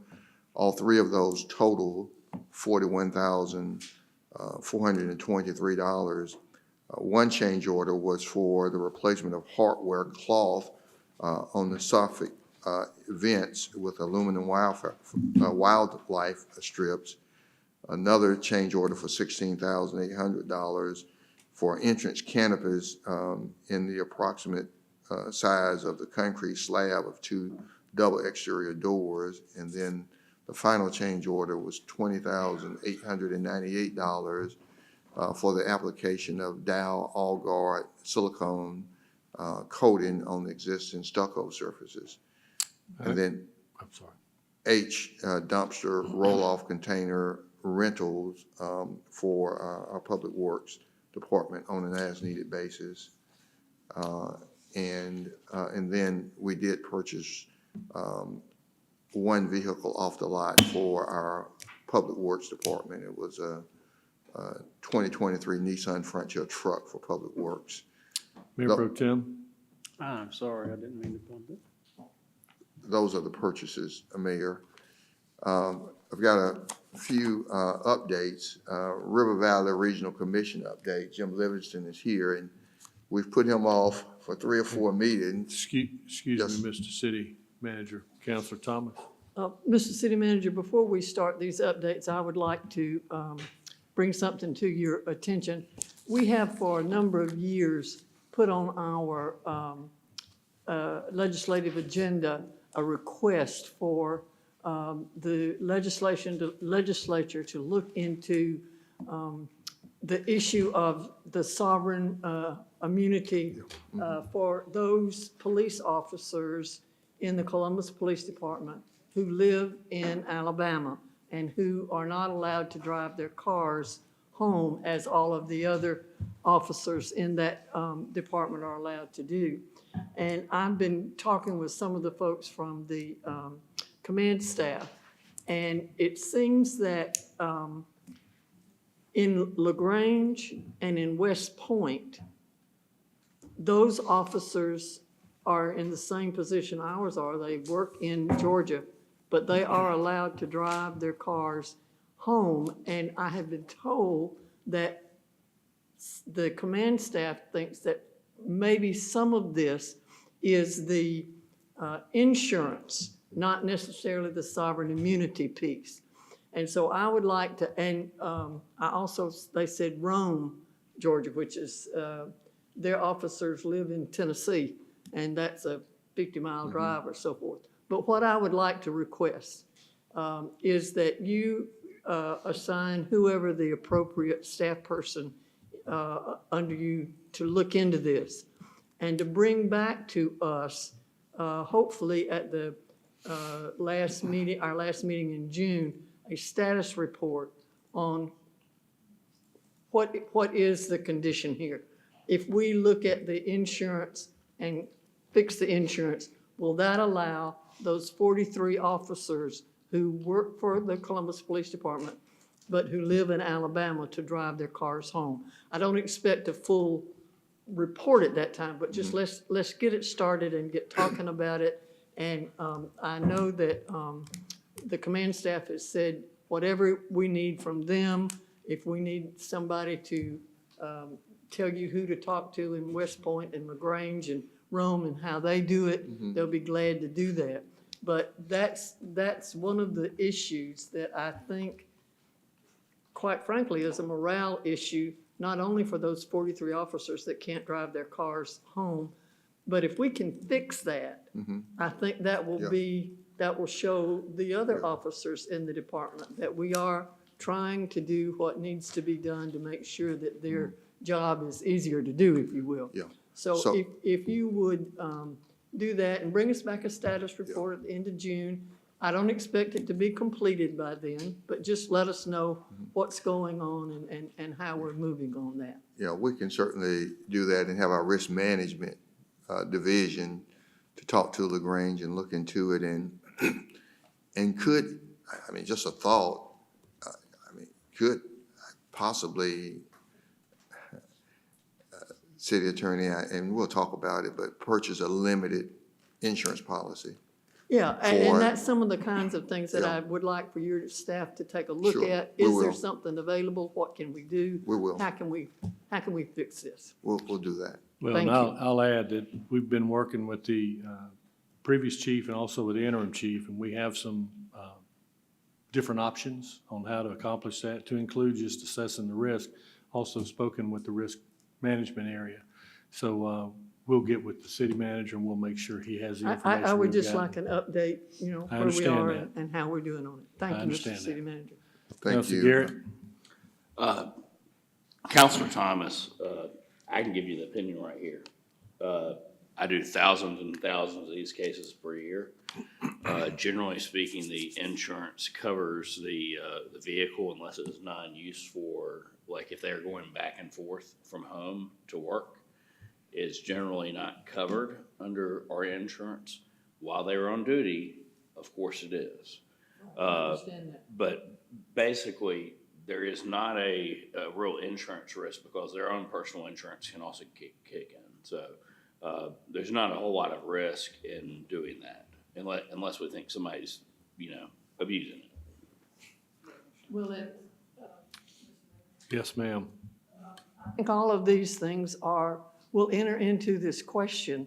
And, I would be interested in knowing how they do it in West Point, how they do it in LaGrange, how they do it in Rome, probably Augusta. I don't know about Augusta, but they're on the border Right. also. So, whatever we can come up with to make it easy for these folks these 43 officers to be able to drive their car home. We'll do that. Thank you so much.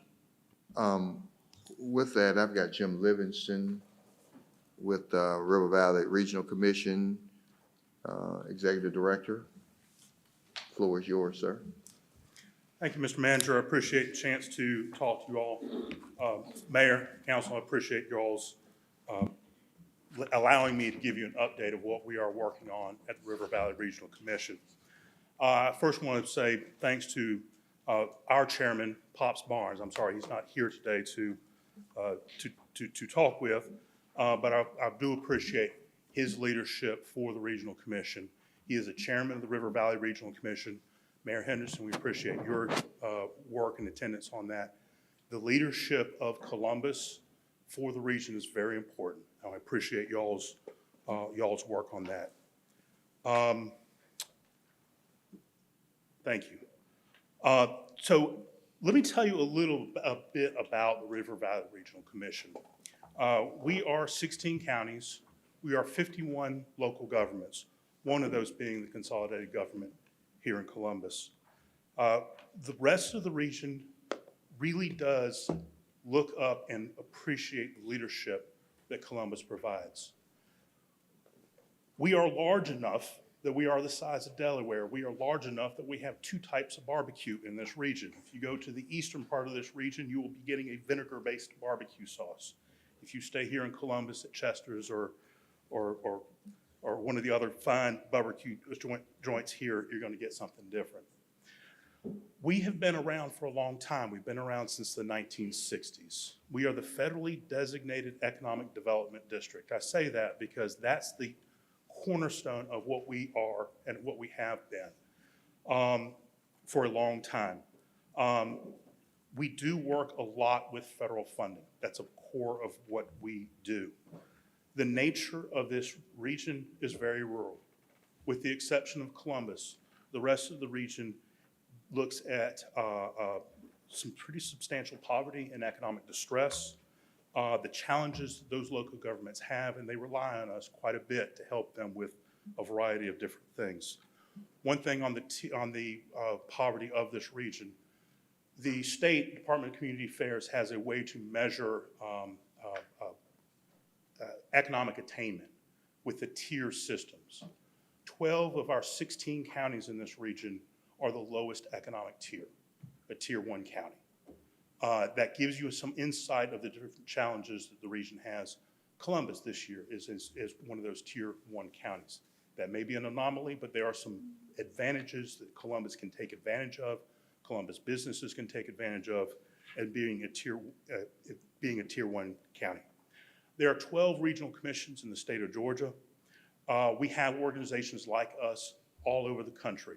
Across the river in Alabama, they're called Council of Governments. We've all been doing something very similar. All of us are, the common thread is all of us are federally designated economic development districts. We work with the Economic Development Administration and their predecessors and have again since the 1960s. What we do is we effectively and efficiently administer federal dollars. All the programs that we'll talk about have federal nature, they're federal funding at their core. And what we do is we are effective and efficient managers of that federal dollar. As the city knows, federal dollars are not always very easy to administer, and so we do what we can to make sure that we do that in the best way possible. There are three main lines of business that we do. Planning and government services, the Area Agency on Aging, you all in Columbus know us well for that. We are also the Workforce Development Board for the Middle Flint area, the 8 counties in the eastern part of this region. One thing I will ask you all to do is understand our financial model. Our funding is federal in nature. Federal money takes match. The match money that you all provide as a part of local dues is what allows us to unlock all the things that we do. What we have been able to do, this is an anomaly of a year. We have had our return on investment for the investment our local governments are making is $90 per dollar of dues. That is an anomaly. It will not be that high again. This is largely due to ARPA funding and the different pieces of funding that we've seen recently. And our job is to get these resources out to the region in infrastructure and human capital. We do what we can to make sure that we're doing this well. There was a lot of money that we received or we were able to secure through grants for the region, a lot of money through the ARPA funding, COVID response, overall $26 million in grants for infrastructure. That's mostly what we work on is infrastructure in local governments. What most people know us for is this, the planning and government services. This is a large part of our history. This is what we've been working on. We do comprehensive pre-disaster mitigation plans. We have a bike pedestrian planner who allows us to do great things like rides, helmet distributions, helping with safe routes to schools. We do water testing. We do some brownfields work. We have a historic preservation planner who does historic preservation review for City of Columbus. There were 54 cases that Allison was able to cover in 2022. We have secured a USDA grant in the past that evolves into what UGRO is doing in the food mill on 2nd Avenue. We're currently working with Department of Defense on a project south of Fort Moore with those counties that are a ring south, east, and west. That project is designed to help with the Army compatible use buffer around Fort Moore. As we are developing that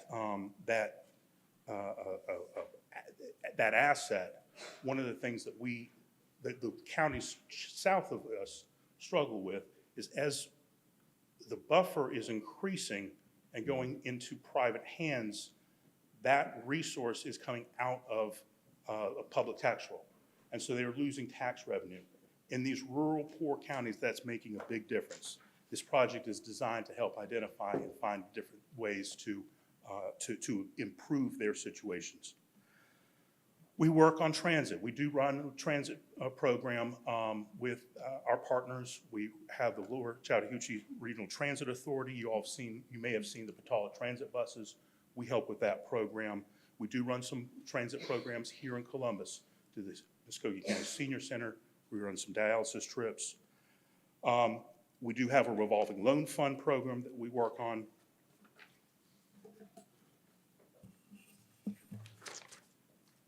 We also do a lot of grant writing. That is a large part of what we do.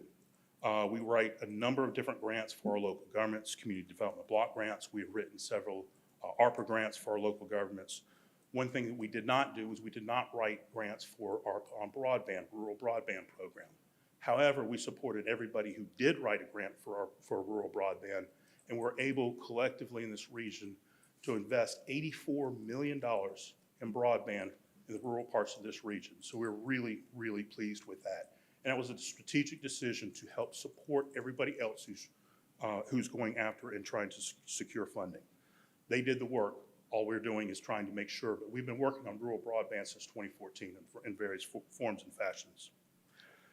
I'll finally mention the neighborhood parks projects with ARPA from the governor's office. We were able to secure multiple projects, including 3 here in Columbus with the city of Columbus. The city staff did a great job. That is their star. UGRO in Columbus was also able to secure funding, $2.2 million for a project around Fox Community Center. These projects are impactful. These projects are going to make a difference in the region, in the places that they work. Now is a time to be accelerating and trying to do more to try to get this, as many of these dollars that are in Washington, D.C. back into this region as possible. This is a historic period of investment from Washington, D.C. And to me, these are our tax dollars that are going to D.C., doing whatever we can to make sure we secure them and bring them back into this region, something we're going to be working on regularly. I'm an old history teacher, so I will, if you all have questions or want to ask me anything, please do so. I am a history teacher and I'm not always happy with the lecture process. I'll mention TIA, the Transportation Investment Act, that was passed by voters in this region in May. The T-SPLOST is the tax. We're using TIA 2 as the program. And you will see the numbers here. We had 23 total projects, several of them here in Columbus, several of them coming out of the ground now. Total investment in the region of $489 million. TIA 2 has 45 projects. There are a total of $824 million of investment coming in this region over the next 10, 12 years. There is a citizens review panel to help review that, make sure that these projects are properly administered. We work with Georgia Department of Transportation on that. We help with that citizens review panel. Citizen review panel has 3 members in this area, Joseph Brannon, Todd Schuster, and Kathy Carlisle up in Harris County. Those folks are responsible for making sure that investment is moving forward as planned.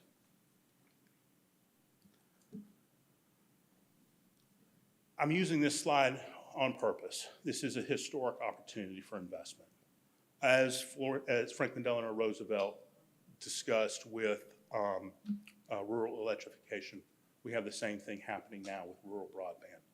The investment opportunities that we have now will not happen again in our lifetime. And doing everything we can to make sure we secure those investments in this region is our top priority. We are the workforce development area for the Middle Flint, that is the 8 counties in the eastern part of this region. Lower Chat and Howard Pendleton, of course, the workforce development area for the 8 western counties. We appreciate working with Lower Chat Workforce Development Board. Together, we are the workforce region, and we work regularly and in partnership with Columbus on that.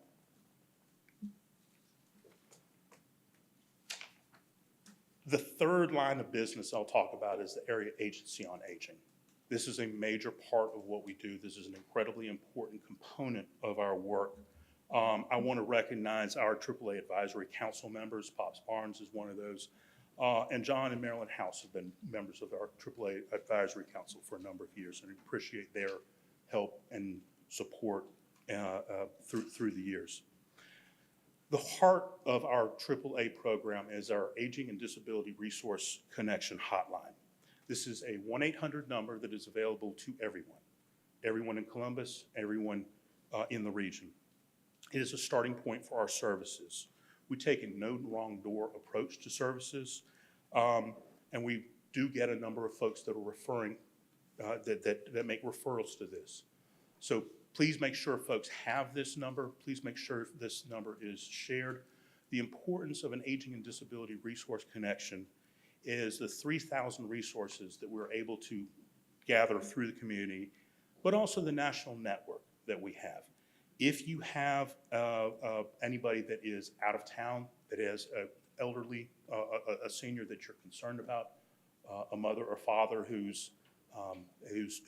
seems to be in a little bit of health decline that you're concerned about, this national network, whether you're in Philadelphia or Florida or anywhere else, is a great resource to be able to reach out to and be able to tap into the different programs that are there. Our folks are AIR certified, that is the Alliance for Information and Referral Specialists, who are certified counselors to help make sure that that we can provide the best assistance we can. I'm very proud of the work that our ADRC counselors do. We have a number of services that we provide to seniors. I think I'll go ahead and let you all fill in the rest there. We work with partners. That's how we do this work. Direct Services provides the work for Meals on Wheels. They are a great partner for us. Georgia Legal Service, Always Caring. The Meals on Wheels program is a core part of the service that we do, but it isn't the only service. We feed folks in senior centers, home delivered meals. We help with folks that are that need some assistance at home for light housekeeping. We also help take care of people who are taking care of others. That respite care is an incredibly important piece. You all know that as you take care of other people, it wears you out. And we want to make sure that the people who are taking care of our seniors can have the help that they need. We do have a wellness program that we're very proud of. The Matter of Balance course that we run. We've done that most recently in partnership with Piedmont Hospital in Senior Wellness Day. We had over 400 seniors at the Trade Center. We do need volunteers. We do need people that can help us, who are interested in learning how to teach and how to be a lay leader for these wellness programs.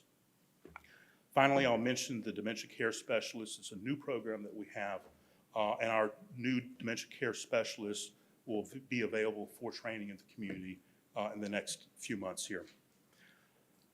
Our partnerships are incredibly important. When we have resources that we can't use, we look and keep our heads up and see who can use them.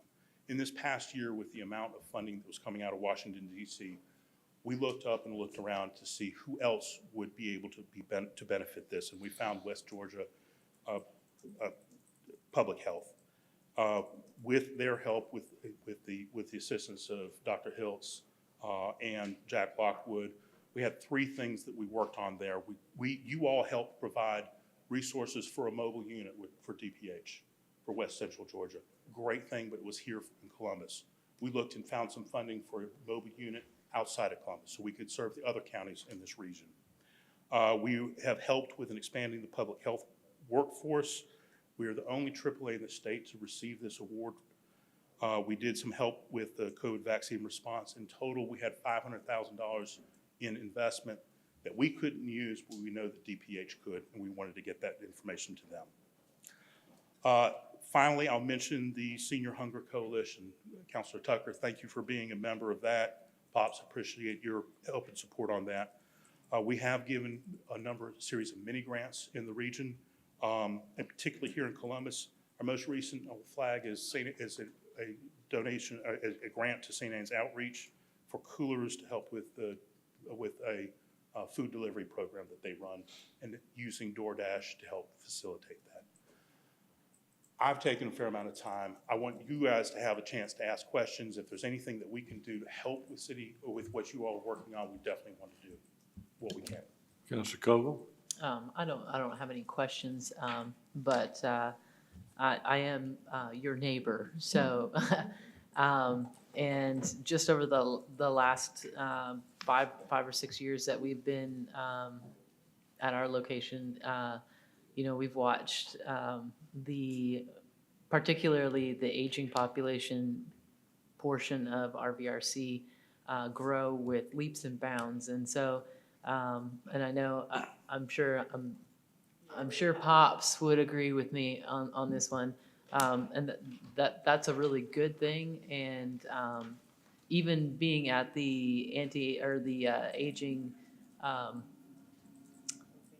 event that we had, you had a couple weeks ago, the difference between last year and this year was, tenfold. So from my perspective of health and wellness, I look forward to helping you in any way that you need to be helped with, as far as anything you're doing, but particularly in the anti-aging portion. So thank you for all that you do. It's a lot. Whenever somebody asks me what RVRC is, I just say they do it all. So thank you. Thank you. Counselor Tucker. Yes, I was actually gonna say Councilor Barnes is the biggest cheerleader for RVRC. The first day I sat in the seat when we were in the Civic Center, that was the first day he tapped me and said, hey, you need to get involved in the Senior Hunger Coalition. So since that day, I've actually been on 2 cycles for creating the grants for the Senior Hunger Coalition and actually going out and looking for individuals to apply. And happy every second Tuesday of the month coming down St. Mary's Road and you see the cars lined up and knowing that they directly receive money from RVRC. It warms my heart. So I know that you're doing a lot, and I appreciate that, also Pops tapped me for the regional planning, I think you and him. So, but I have learned so much about RVRC in these little under 3 years. And I would say, yeah, you all are everything. And thanks for leveraging the ARPA dollars.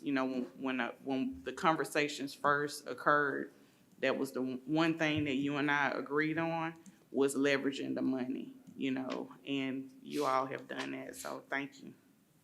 I appreciate your help and your leadership. Again, for you all, know and understand the role that the rest of the region, and whether you're using the region of a River Valley region or the MPO or any other measure of region, Columbus is very important. It is very important for this area. And I'll include our friends over in Alabama as part of that. And we appreciate y'all's leadership and participation with us. Counselor Huff. Director Livingston, thank you so much for what you do. We have some private conversations from time to time, but my conversation, I'm an infrastructure type person. And I was just looking at the numbers here. City manager and I spoke a lot when we passed the first T-Splosh about the opportunities to get so many projects done. And with the passing of the new T-Splosh, I think we're somewhere with $1.34 billion of projects in a 20-year period, but probably will never be repeated in our history. But I thank you for what you do. I'm looking at, you spoke of Tier 1 counties, cities, counties. Looking at the numbers here, it seems as though Columbus has been a major player in the T-Splosh world of other counties getting a chance to do things they never would have had the opportunity to do. So they explained to me through our staff and others that we're getting several projects where it may be a county that needed a new bridge or a new roadway or widening of a road that has become a major issue for them. So I thank you. I thank the public and the voting public for getting it passed, for us to do what we need to do to make the roadways better. And I'll get with you and see what else I can do from time to time. And for tomorrow morning, I apologize at the last minute, but I had a church member that died and I got my calendar mixed up. I thought the service was Thursday, so I had signed up to be there in the morning. So Understand, I'll pass that along. Pass that along, tell them, forgive me, please. Mr. Lewis will miss you. And I'll see you next time. Thank you. Thank you. All right, That's it. Jim, thank you. Thank you. The work of the RVRC is critical, particularly when we're talking about T-Splosh. We're talking about the things it means to the smaller counties. Some of those counties were filling potholes with sand. So for them to get the discretionary funding just to be able to try to create some more sustainable roadways for the folks is essential. Yeah, Thank and you. the safety on that for all of us is important.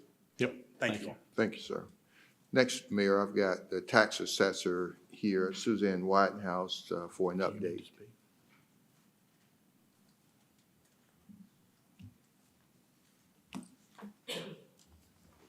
Good evening. How is everybody tonight? Good evening. So it's that time of the year. Notices are going out on Tuesday, so I figured I'd pop in and give y'all an update. Let's see. So we adjusted residential and commercial fair market values. We had a total of approximately 5,300 sales this year, of which 3,500 or so were what we call qualified sales, arm's length sales, that we can use to develop market. Our market is based on this year and last year, so it's a 2-year market that we use for our updates. The other sales, out of that 5,300, those are things like divorces, name changes, changes to estates, that kind of thing, so we can't use those. Out of this last year, we had 1,453 homesteads that were removed, which means those were reset to fair market value because of our frozen homesteads. Ranges from people moving, selling houses, changing locations, to people passing away. So that allows us to reset those values. But in doing so, we had 1,770 new homesteads sign up. So there's a lock on 1,770 taxable values. So, but they're at the new value. We sent out somewhere in the neighborhood of 5,900 personal property notices. Those includes boats, aircraft, and business inventory, equipment, those kind of things. And real property notices, we sent out 70,678. Our net change to the digest after exemptions, so we take out all those frozen homesteads and we take out the things like bond abatements and enterprise zone abatements, those kind of things. So the net increase to the digest was approximately 12% this year.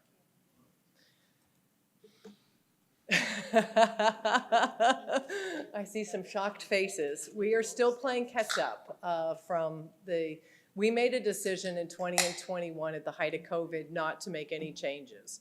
So 22, we started adjusting the market. We were very conservative in the changes that we made last year. It was a 7% increase last year, and this year is the final year of catch-up. So this is 12%. We tried to balance it. We didn't want to hit anybody with these massive increases. And to kind of give you an idea, I talked to my fellow chiefs in other counties, and some of them have held off making these changes, and they're hitting their constituents with something in the neighborhood of 25% increases this year. We did not do that. We split ours over 2 years. So we did a little bit last year, a little bit this year, kind of evening it out. So notices are going out on Tuesday. They are at the printer now. That will open a 45-day appeal period. That appeal period will end on Friday, July 14th. Appeals must be hand-delivered to us. They can be mailed if they're postmarked. We don't accept metered. And then we have something brand spanking new this year. They can be uploaded to us. We have an online appeal module that, if you'll give me a few minutes of time, I'll like to walk you through and kind of show you how this is going to work. It's very customer-friendly. So that's the big thing, is that they'll be able to file this online. The links to get to filing their appeals will be through the city's website, through my page on the city's website, or through directly through Q Public. That's where the appeal module will be hosted. And there's a button on there that when they go to submit, they can actually start their appeal right now if they want to. They can't see any of their values yet. Those won't be available until the 30th. But if they go out to their property on qpublic.net, there's a little button there that says, would you like to appeal? And it starts the whole process, but they can't submit anything yet. The button to submit won't turn on until the 30th, and it will shut off on the 14th. So this is what it looks like. When they go out to their property, they'll jump to a search screen where they'll be able to look for their property either by their parcel number, by their name, or by their address. And when they get to their property, there is that little blue button that says Appeal to the Board of Assessors. They just click on that, and that takes them to a screen that says Start a New Appeal. There's a button on there that says Click Here. That button explains the different types of appeals. It talks about appealing to the Board of Equalization or to a hearing officer, Superior Court, or to arbitration. They don't have to do anything. All they have to do is hit start right there. But if they go to that click here page, it gives them more information. They can enter their email address there or just click start. If they've already started an appeal and maybe got interrupted and have to go back, this is also where they can enter that 6-digit code that they'll receive in submitting their appeal, so they can come back and go back to work on it. When they start their appeal, there is a video that they can watch that will demonstrate how to submit their appeal. If they choose to appeal their value or uniformity, then it takes them to a comparable search where they can find like properties to theirs. What happens a lot of times is taxpayers will show up at the Board of Equalization. They don't have any evidence. They don't know how to put that together. They don't know what they need to bring. And this will actually help them make their case because it allows them to look for comparable properties. If they are appealing something else, maybe they were denied covenant or something like that, it'll take them straight through the appeal process without having to go through the comparable search. But this little setup I've done here for you is involving the comparable search. So it takes them to the next screen, start their comparable search, they hit the little blue button. And on the right-hand side here is their property information. This is just the little top portion of the screen. There's a lot of criteria that are listed here. On the left are little boxes. We have some of those defaulted, so it will automatically select some of those, but they can choose additional criteria. When I set up this particular sample for you all, I left in blank. I didn't select any criteria other than what it defaults to. And some of the things it defaults to is it defaults to a 20% square footage, either less or greater than their property, so it'll look for stuff that's comparable in size. And then it'll also look for stuff that's comparable in valuation. So if their property is valued at, say, $100,000, it'll look for anything from $80,000 to $120,000, as an example. And they can change some of these criteria. We have the boxes they can check, and they can also fill in amounts if they want to. In this case, we ended up with 305 results because I didn't bother to whittle down the search at all. And so you come up with all kinds of options, and they're allowed to select up to 5 properties. If they have appealed value or uniformity, they have to select at least 1. And in this case, as I said, we had 305 that popped up in this result. The only time in playing with this system, the only time I really struggled to get anything was on a shopping center. Because we just don't have a whole lot of shopping center sales. But I did find one, and so they would have met the criteria to at least check 1. So once they select their comps, it'll take them to this screen. They do have to assert what they believe their property to be worth. It'll also show what we have it valued at. They assert what they feel it's worth. They provide their contact information. If it is an agent, we do have tax representatives that represent taxpayers for their appeals. They can input that information. And also they have to select which one of the appeal routes they would like to take, whether they wish that to be Board of Equalization, arbitration, hearing officer, Superior Court. They click Save, and it takes them on to attaching supporting documentation. maybe they have a recent appraisal. Maybe they refinanced recently and they have a new appraisal. They can attach that here. If they're a tax rep, this is also where they would load their letter of authorization. If they don't have any documents, they just click skip this step, and it takes them to the review. And it shows they have the ability to look at their property information, their appeal form, the subject, the comparable properties, and then they can download all of that as a zip file so that they have it for their records. And as you can see on this particular screen, it says submissions not available at this time. That's where the little blue button to submit their appeal will be once we turn it on. They can leave the appeal at any time and come back to it. It's very user-friendly. It will submit it to us. It'll already be date stamped, time stamped, so that we know that it's been filed within the appropriate appeal period. And they don't have to worry about maybe they missed the deadline or the drop-off or didn't get to the post office in time. It's a very simple, easy process, and it will help them develop their own case for the Board of Equalization if that's the route that they choose, which is the most common way. Any questions? Yes, ma'am. Counselor Crabb? Thank you. That's pretty impressive. I like that. We're excited. I do have a question. You mentioned about tax authorization for tax agents to help with these appeals. What about real estate agents, especially in a situation where you're a property manager for someone who does not live in town? You're an agent, and we have, they refer to them as tax reps, but Okay.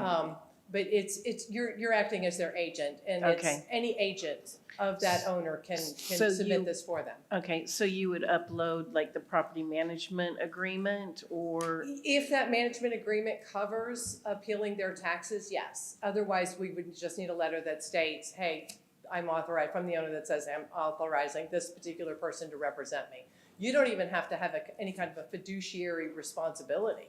You can represent your next door neighbor if they authorize it. Okay, sounds good. This is great. I'm really excited about this. We're very excited about this. I think it just gives another tool in the toolbox to help the taxpayer understand how we arrive at their values and how their property is valued. And when they go to appeal, I mean, we like to think that we're perfect and we get it all right. We know we don't. And there are times where appeals are absolutely, the avenue to take. So we want to be able to have that taxpayer have everything that they need. We don't want this to be an adversarial process. And this is just one way to keep it more friendly. Sounds great. Thank you. Counselor Davis? Madam Tax Assessor, while we got you here, just listening to you, in simple, I'm just sitting here thinking, man, we are really financially healthy as a city. And listening to your presentation now with the tax digest coming in, I mean, I'm gonna play the dumb one here, but I know what that equates to me, but would you put that in layman's terms for everybody?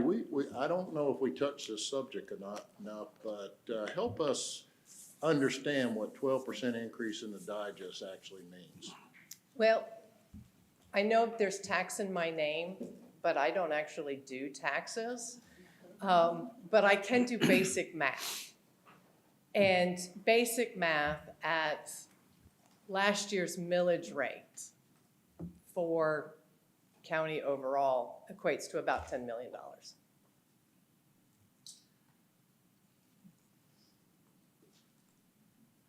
First time I've seen you speechless. Good. That was good. Yeah. I was kind of speechless last year on this same subject, but I didn't have a chance to touch it with you. But now I think I've been exploring that question in my mind, and here it was presented tonight. So that's good. That's really good. So good news. Now, with that increase comes an increase in appeals. And we know that because there will be people that will be upset at increases in values. And I can tell you that we do have a percentage that even though we try and split this up so that nobody gets hit with big increases at any one time. That doesn't mean that there aren't some big increases on the table for some taxpayers. There Are are. you referring more towards collection side, or actually what you would bring in? No, I'm talking valuation. I look So at things what- from a valuation-only standpoint. I really don't look at taxes. Historically, what's that number, what's that range that you, off of 100%, if you were able to with the appeals, okay? So people will win their appeals, I'm assuming, but what would be that historically percent of reduction off 100%? You So- understand my question? Well, I think you're asking what percent of this increase is at risk, I think is what Yeah, you're asking. Exactly. I suspect that this will be somewhere in the neighborhood of 3% at risk. And I base that on history, and I'm gonna bring up a year that shall not be named, and that's 2017. 2017, we had 11,000 appeals. What was at risk in 2017 with those 11,000 appeals was less than 8%. Okay. Okay. If our digest, if what we have, if our appeals, when they come in by the middle of July, and we generally wait a full week after the cutoff date for the last of the mail to roll in, if that number exceeds the 3%, then we will have to go to the Department of Revenue and let them know that we have a digest that has exceeded that. I don't believe that's going to be the case. Our numbers are well supported by the market. We have a lot of sales. That's one of the reasons why I mentioned just the sales from 2022. We work with a 2-year market. Usually it's a 3-year, but we have enough sales from 21 and 22 to only be working with a 2-year market to establish our values. Between the 2 years, we are somewhere in the neighborhood of almost 8,000 sales, which is sufficient for developing a good, solid valuation market. Good. Thank you for the presentation. Thank you for, sometimes we don't really have this conversation enough. I try and only visit y'all once a year. All right. I think that's all the questions. Thank you. Thank you. Thank Thank you, you, Suzanne. Suzanne. Next, I've got American Rescue Plan Affordable Housing Initiative, Rob Scott, our Director of Community Reinvestment.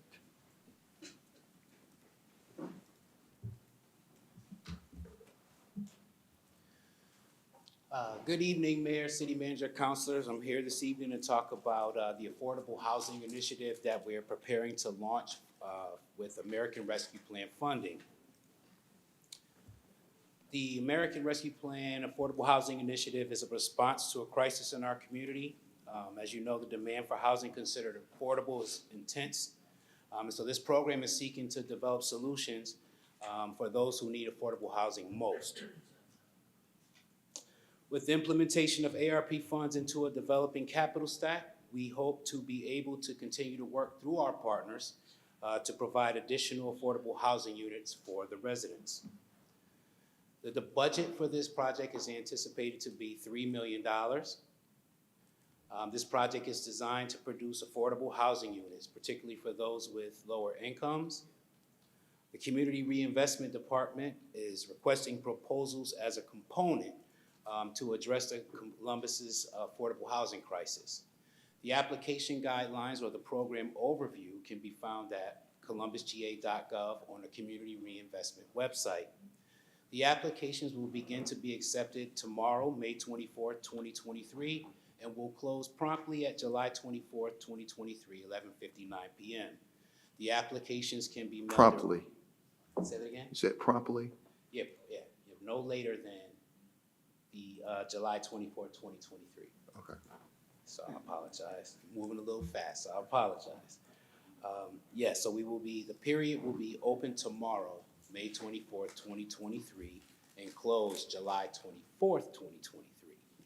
The applications can be mailed directly to me at scott.robert@columbusga.org. Some of the things that we look to address through this opportunity, when we're looking at the proposals are, will those units have income restrictions, or set-asides for residents within that project? We want to understand things about how the project adds value to the physical community and translates into tertiary effects for the intended residents who will occupy these spaces. And questions like, does the proposed project include layering of funding sources to better disperse the incurred burden of development costs?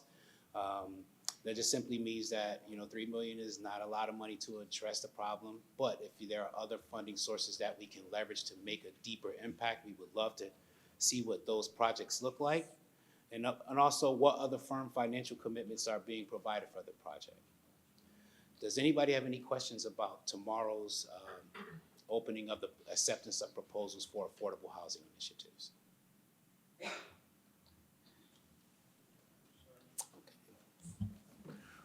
Okay. If there are no questions, we will move to the new and improved River Center Parking Garage. Director Rosa Evans is here.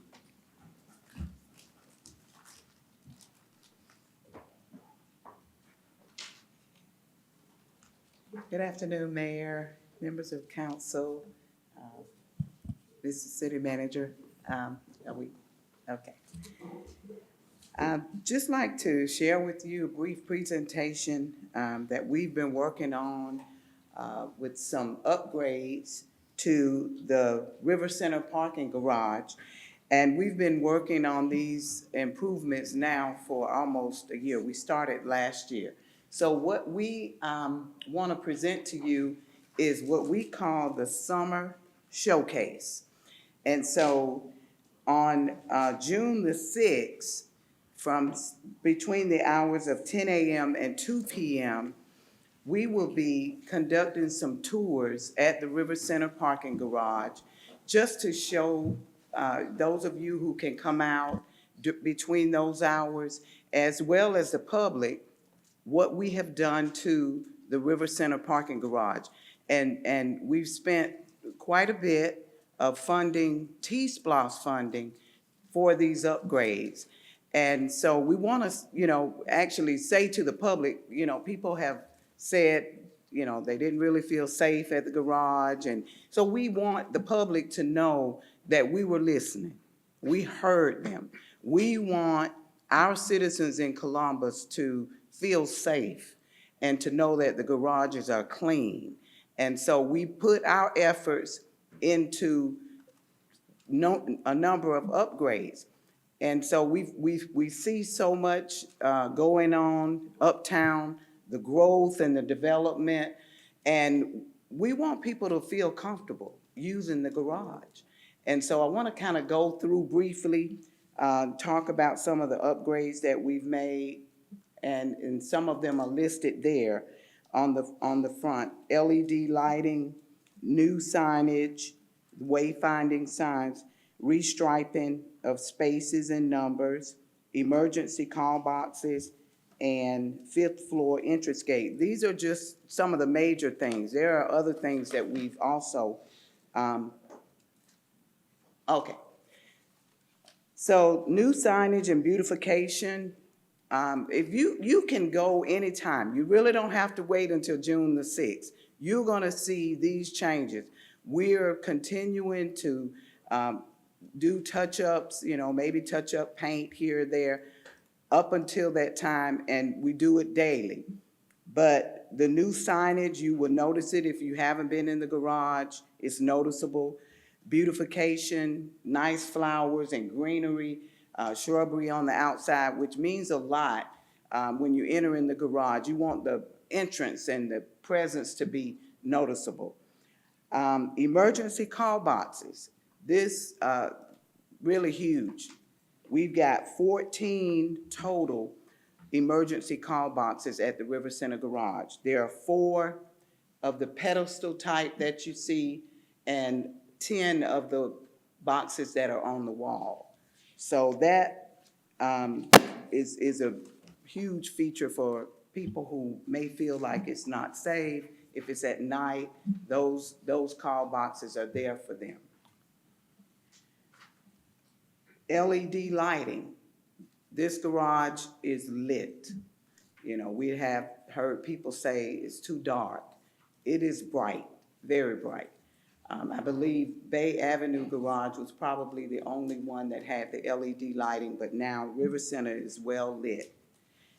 Restriping and, of spaces and numbers, again, that's, we've had all of the parking spaces restriped, wayfinding signs, so it's easy to see the numbers of where you're parking and the floors.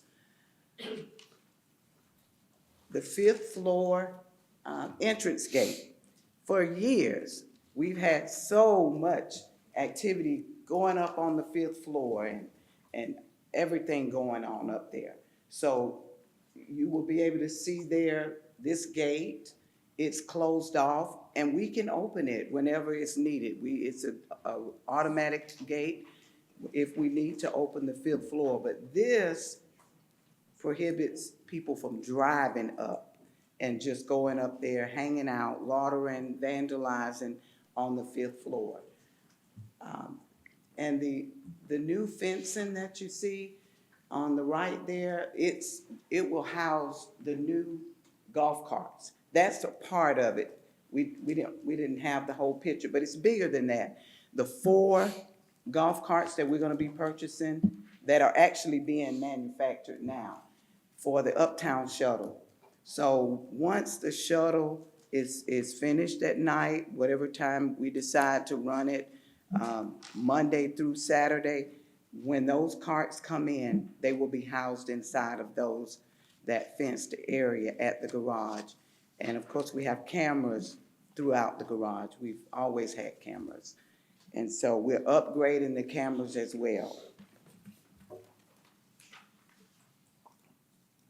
Again, those are just, like I say, those are the major upgrades. We have made upgrades, and we're budgeting for each garage each year, each budget year. So with the River Center Garage being the public garage, we started with that one. And so each year, next year, we will start our upgrades with Bay and as well as CSU. But we have already invested in all of the garages in terms of pressure washing, exterior and interior. In fact, the River Center Garage has been pressure washed twice already. And wayfinding signs are already in the garages, restriping. So for Bay and River Center, we will be also adding call boxes and if it's LED lighting. So we're gonna make sure that we set aside funding every year for upgrades to the garages. Because we want, we don't have a lot of parking space uptown, and uptown is just growing. And we need our citizens to know that the garages are accessible for them. Counselor Kogle? This is gonna be really great for Uptown and the shortages of parking spots that we have up and down Broadway and First Street, especially once our government center moves downtown. So I anticipate this taking a lot of load off of some of that parking, as well as with the River Center increase in attendance. So particularly now that we're out of the COVID time. So this is a great asset. I'm curious, did the RFP for the restriping, was that internal or was that external? Do you know? I'm sorry? Striping. The striping, was that? Restriping? Was that internal or was that out? Inside. Did we do an RFP or did we do it in-house? Engineering Yeah. did it, you did, your office, the striping. Was it in-house or out? The striping of the parking Of garage. the parking? Yeah. River Center Garage? Yes. Are you speaking? Yeah, we did that this year. Who did it? Yeah, who did it? I'm sorry, I don't know which company that we bid it out. Okay. And That's so what she I said. can get that information Okay. to you. Yeah, yeah. But That we did contract it out. Okay.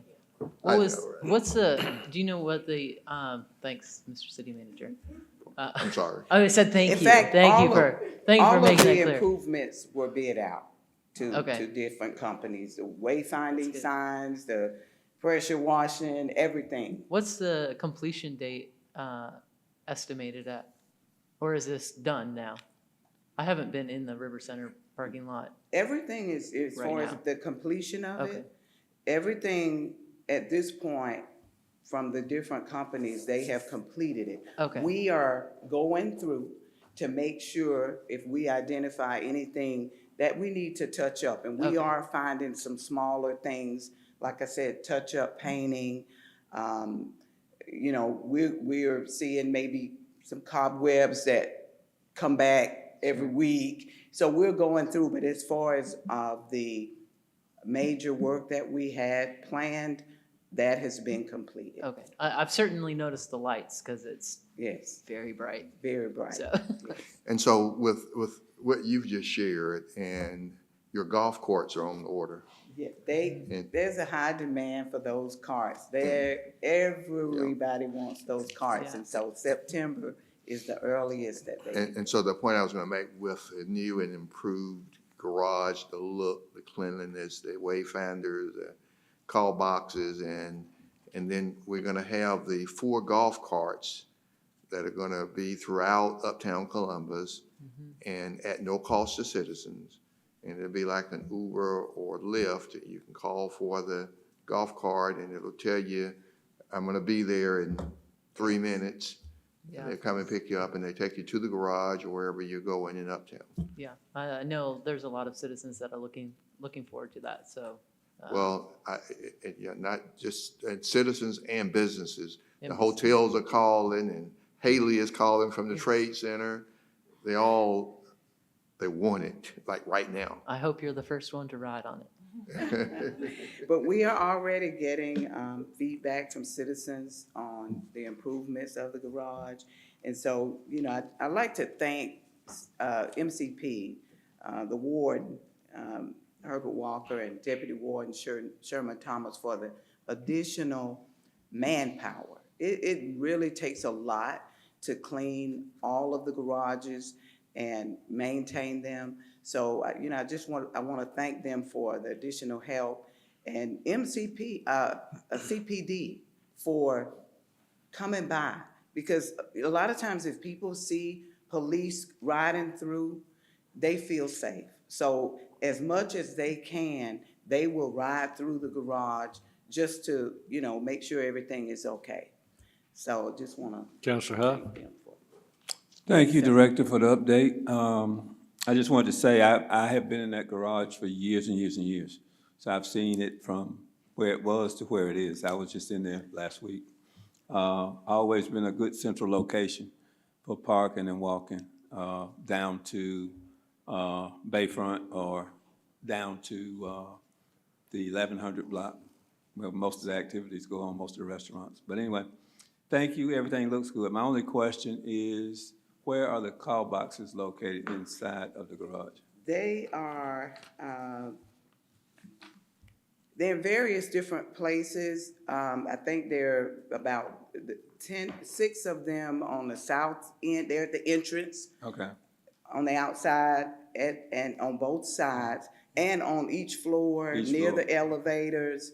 Like I say, there are 14 of them. Yeah. And so they're yeah, that's all what, over. you just answered my question. I was worried about the upper floors, so they do have the call boxes up there, upstairs. Okay, thank you. Thank Counselor you. Thomas? And we look forward to seeing you all. It should only take about 10 to 15 minutes. We're gonna have our golf carts that we have at Metro. They're on location. Our staff, you jump on the cart and we're gonna take you all the way up, bring you back down, so. I'll come by and see it, because I know you'll have me walking after that. Yes, sir. Thank you. All right, thank you. A few more questions. Counselor Thomas? Mr. City Manager, you may not be able to answer this at this point, but at some point, we know that in 3 weeks, we're gonna have a large influx of people into town for the convention. What kind, and I don't know the number of parking places in each one of those garages, but are we doing something special to make sure that all of those folks have a place to park and can get into the trade center and all of that kind of stuff? Well, I know that. And you may be still in Well, the yeah, process of Yeah, planning. and I will say that I know there's a planning meeting, so, we'll answer that later, but we're going to, they don't know this yet, we're gonna be friendly in terms of, we're not gonna run around and just hand out parking tickets, because we know people is gonna probably be crazy, a lot of people trying to move about, and so, and we're not just doing it for them, but we have done it for others when there's a big convention in town. I'll tell them, just don't go crazy with writing tickets because, parking is a challenge. And so we do that from time to time, and we'll do it for this as well. Well, and I know too that there are a number of those garages that if there was a shuttle between the garage and the trade center, that would be helpful to the people attending and so forth. Somebody told me there were gonna be like 4,000 people down there. I don't know if that's correct or not, but Yeah. at any rate, when you get to the point where you can give us an update, please Sure. do that. Sure. Thank you. All right, I think that's all. All right, thank you. We did have, Counselor Davis had something, but I don't think it was for Okay. Counselor Davis. Okay. Mr. City Manager, just the presentation brought something to my mind. I want to touch on the RFP matters. Yeah. Outside of contracts or commitments or long-term type commitments, I know there are some type vendors or contractors that we use in those circumstances. Yes. I think one question I would have in that case would be if failure to execute and they can't do the work, do we have the right to go out and find somebody who's capable and qualified to do it, even if it's at a lower price or the same price? Yeah, well, absolutely. We always have an exit clause in any agreement we reach. And we have gotten rid of vendors and gone to the next best vendor in that case. And we've gotten rid of some and we've gone out with a new RFP. So we've done it before, and we deal with the city attorney's office, and Clifton and Lucy have been really, really good about that. Well, outside the long-term contracts, do we like establish relationships with certain vendors or contractors that we only do work with them and we don't put them out for RFP, or is there some kind of corner on the market or something there? Well, here's what we do. When we know that it's something that we need on a regular basis, like for architects, for example, we go out one time, and for a contract period, we will identify 3 different vendors and we put them on a list. We go out for engineering firms. We do 3 of them. We put them on a list. We go out for attorneys who will handle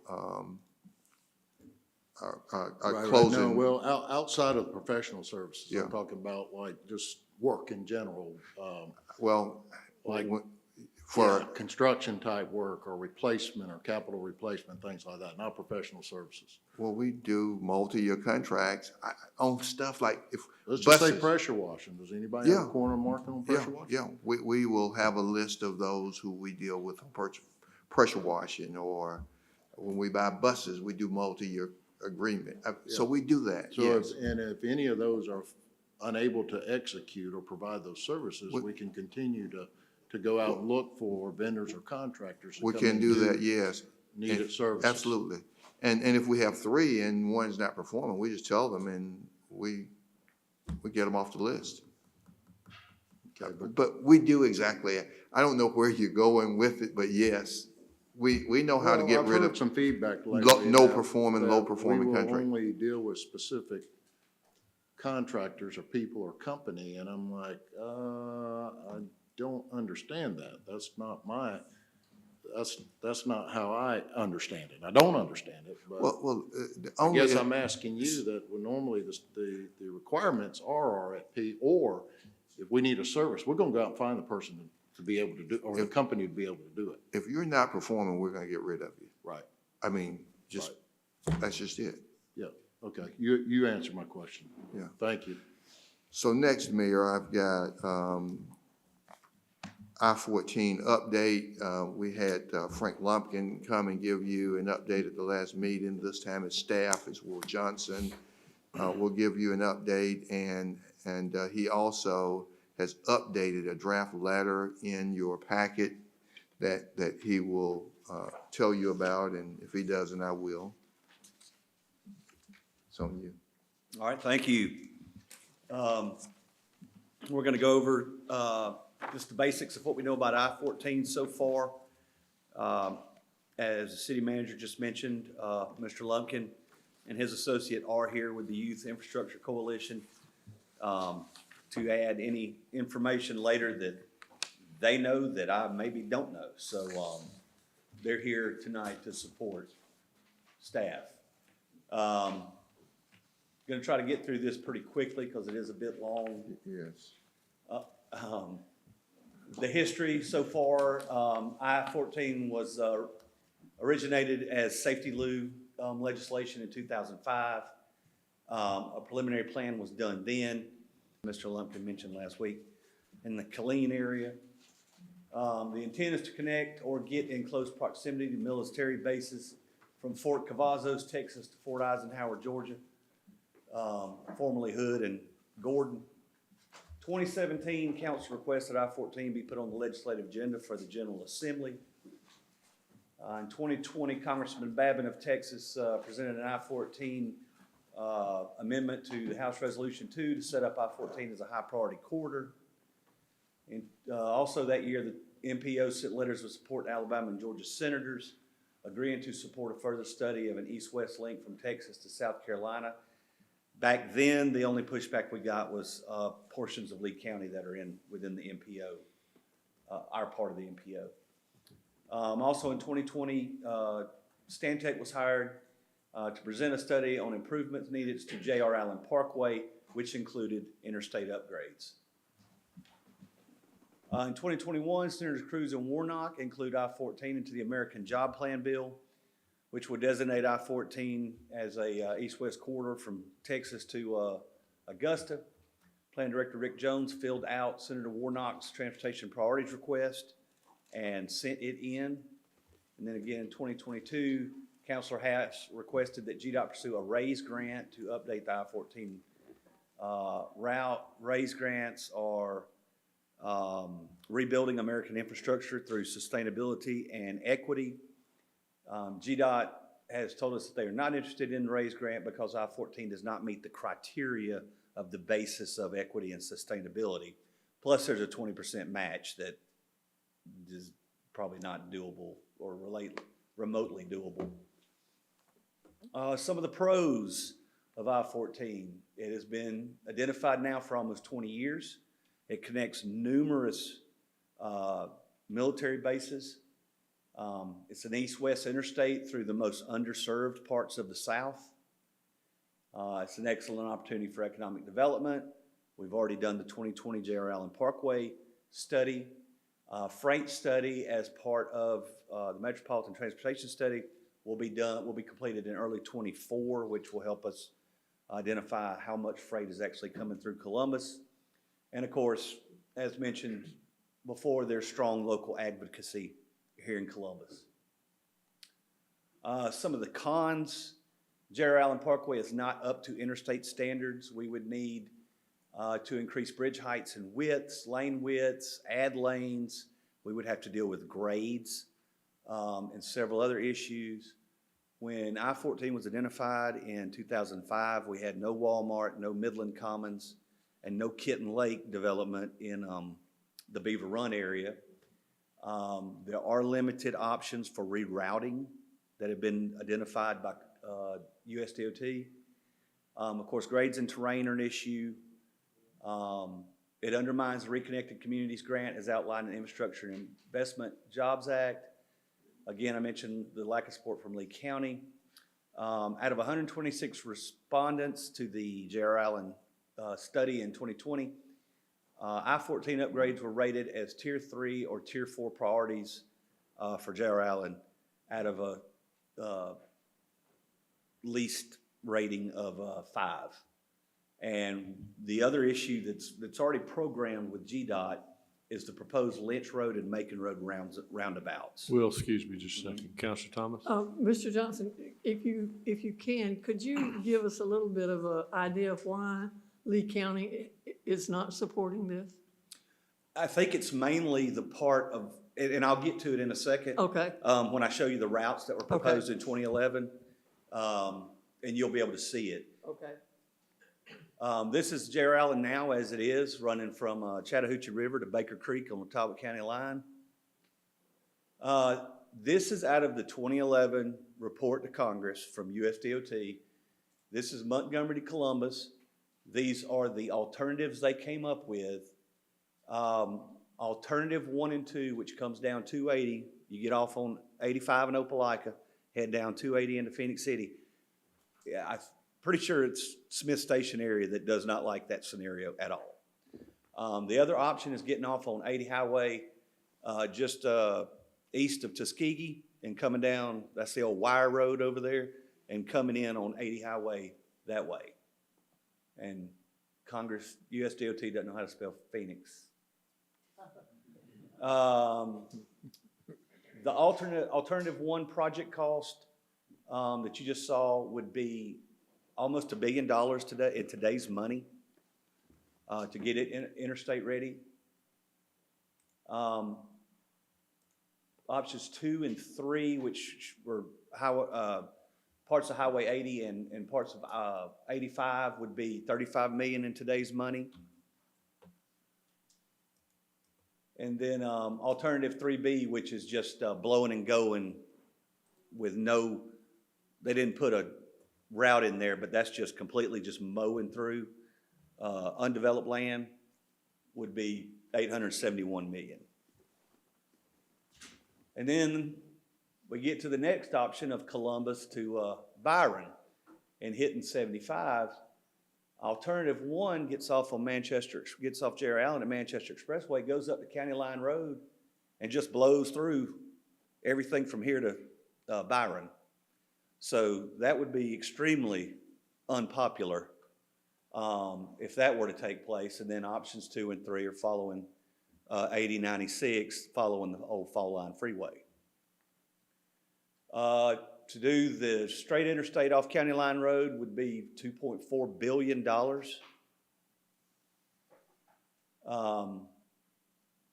To do alternative 2 and 3, which is down 80 and 96 Fall Line Freeway, would be $407 million. And these are some other scenarios that we've looked at or have been presented to you all before that were in other presentations. This is coming off the curve at right before you get to Warm Springs Road, going through a couple subdivisions, going through a couple schools, going through Bull Creek Golf Course, and coming out on the other side of Beaver Run, which, you know, we'd all get run out of town. Another one that we've looked at that gets us around going down County Line Road is maybe going up to 315, hitting 208 and coming into Junction City on 90. These do get us out of Columbus, but again, these are predominantly rural areas except for southern Harris County. Another one we looked at, same thing, you just stay on 315, despite that tag there that says 208, but you stay on 315 and then hit 90 going to Junction City. And you have to bridge in front of Goat Rock Dam at the river. And then another one we looked at is Mrs. Montgomery, Mrs. Columbus, but it's really not far from the south gate of Fort Benning. And that is mostly rural route. We have no costs on these things. This is just staff getting together and looking at a couple of things. But you get off on 65 south of Montgomery, hit US 82, go to Union Springs, Hurtsburg, Pittsview, Cottonton, Omaha, and then that northern Stewart and southern Marion and Taylor and all that area are rural. So, yeah, those do bypass Columbus, but also we're densely developed. So these are some alternatives that we might ask Federal Highway to look at. To go over some issues out of the study that would upgrade J.R. Allen to interstate ready. These are from the 2020 study that was presented by Rick back in November of 2020.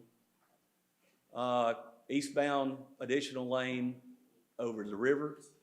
You see the cost there. Also a westbound lane over the river. You have to widen the bridge. So it'd be extremely expensive. You'd have to widen from 2nd Avenue to Bradley Park Drive. Again, another expensive endeavor. The diverging diamond is happening now. I noticed they've cleared some trees since yesterday to get ready for that project. So that project is underway. This is called an eastbound braided ramp. This would be coming off of Bradley Park Drive, and where we have a lot of conflict with folks getting on that access part of the highway that goes to that 185 exit and Veterans Parkway and Moon Road. This would be flyover ramps that would eliminate some of that congestion. Extending the Double Churches exit ramp down to I-185. And the ramps, J.R. Allen was built in the 80s to rural standards because there was nothing up here, as if they didn't anticipate that growth would come when you build a new highway. So a lot of our exits are built to rural standards, which do not serve us very well today. This is adding a westbound lane from I-185 to Moon Road. Same thing here from 80 Highway to Moon going east. 3rd lanes here from Schaumburg to Moon.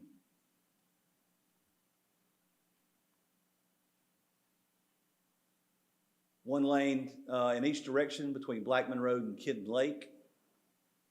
We'd have to widen the overpass at Fall Line Trace and the overpass of Manchester and J.R. Allen. This is Beaver Run, adding lanes to Beaver Run. And then this is the upgrade to interstate standards, just with the minimums without adding the lanes, just getting it up to par for what Federal Highway wants to see. You're looking, that's $118 million in 2020 cost, which would be a good bit higher today. Some of the things that are currently programmed right now that were in that 2020 study is the River Road exits where they're getting signalized and lanes added. 2nd Avenue Manchester Expressway improvements, which if you've gone through there lately, you'll notice that is currently underway with adding lanes and new signalization. The Bradley Park Drive, diverging Diamond interchange, Manchester Expressway and Beaver Run Road is just about to wrap up its improvements, as well as Beaver Run and Flat Rock Road. Some of the funding sources for Interstate 14 would be Transportation Funding Act of 2015, which deals with safety issues and bridge replacements. The National Highway Performance Program is interstate upgrades, and that is probably the one you would go to the most. That's the deepest well. Then you have the Highway Safety Improvement Program, which is safety-based. Or you can go after grant anticipation revenue vehicle bonds. But, you know, with bonds, they have to be paid back. As far as delegation support goes, we have letters of support from the MPOs signed by Mayor Henderson that were submitted to Senators Loeffler, Perdue, Jones, and Shelby, who all are no longer there. But we do have correspondence with Senators Warnock and Ossoff, and I think Frank said Senator Tuberville as well. But that was for the J.R. Allen study. That was not for I-14. Now, the Youth Infrastructure Coalition has met with Senators Cruz, Warnock, and Ossoff regarding I-14. They've also met with Drew Ferguson and Sanford Bishop, as well as Brian Babin in Texas, and I'm sure several others. And if y'all want them to speak, they can add to that, I'm sure. And next steps, that's really, we're just kind of in a holding pattern with where it is because of funding. But these are links that you have to our J.R. Allen Corridor Study and the report to Congress on the 14th Amendment Highway Corridor. And I'll be glad to answer any questions.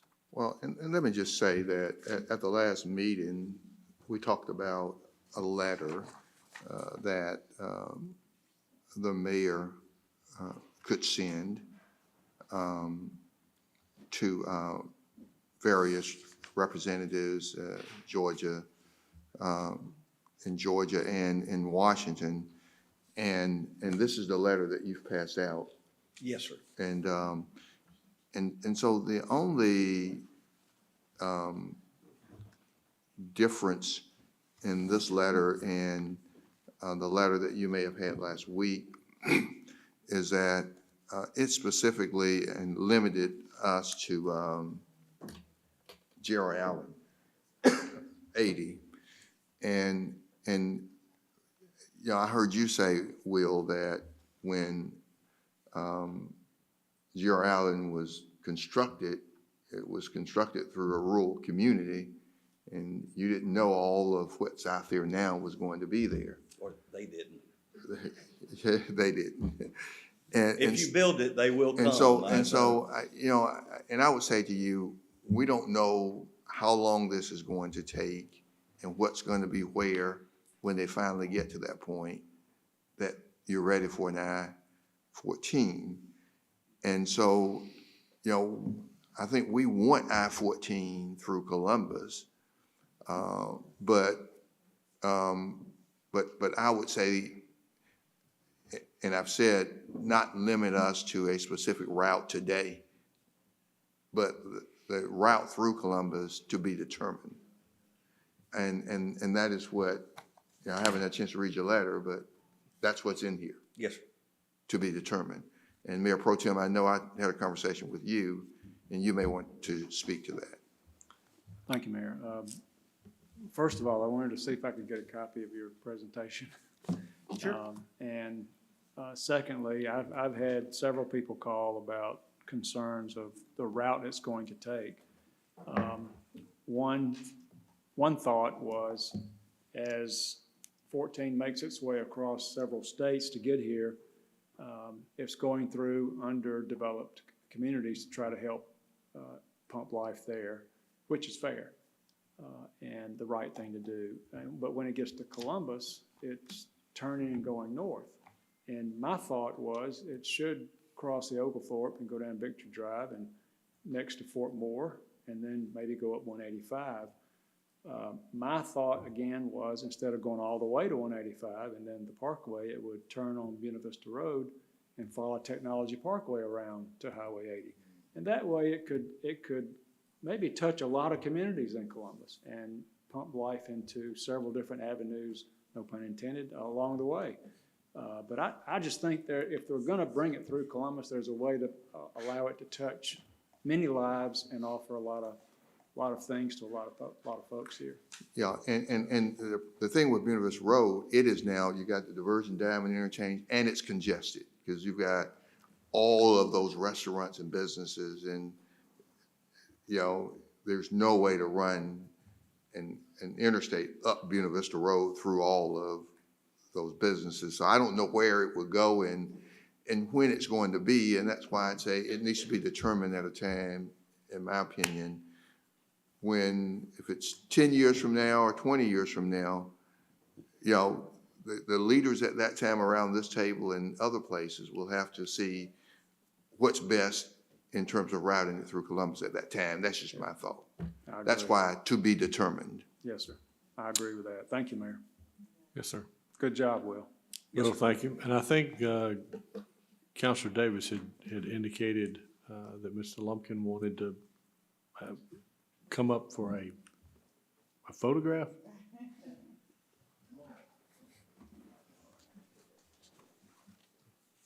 That would be if y'all voted in the affirmative. If we vote the firm, So you I'll don't want let y'all vote first. Don't want to be seen with us if we don't, right? Well, and I think, Mayor, we will need approval to send the letter if you agree with the letter. Yep, I've read the letter. I'm comfortable with the way it reads with the modifications. A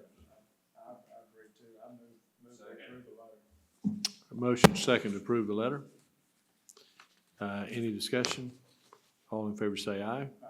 Any opposed? Frank, come get your picture. And so, are you serious? Yeah, oh, yeah. We never got the picture when y'all passed the first resolution. I'm just a kid. We can. Hey, Frank, if you want to come stand right here, it might be easier. Okay, that's all right. Special branding.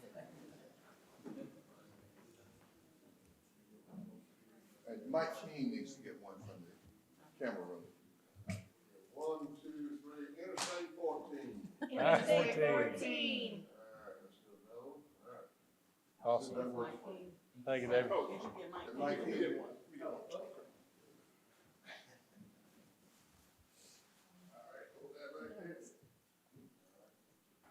Everyone smile, say the same thing, Interstate 14. Interstate 14. I know, right? Stop me. Good job, guys.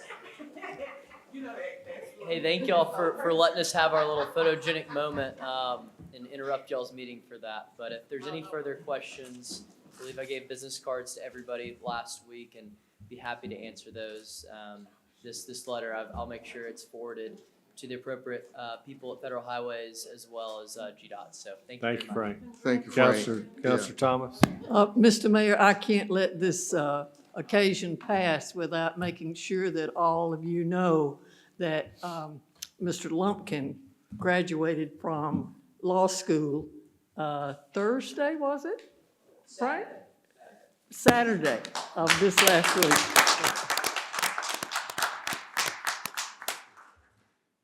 And, Mr. Mayor, my final item is a Wait a finance minute, we've update. got one more. Counselor Hoffman. Could I get an update on the Spiderweb project, please? Anybody have any information? On the spiderweb, Spiderweb. let us bring you one back next week. Okay, that's fine. Yeah. I just wanted to move. You mean the bridge over the railroad? Right. Yeah. Okay. We'll do it at the work session next week. Thank you.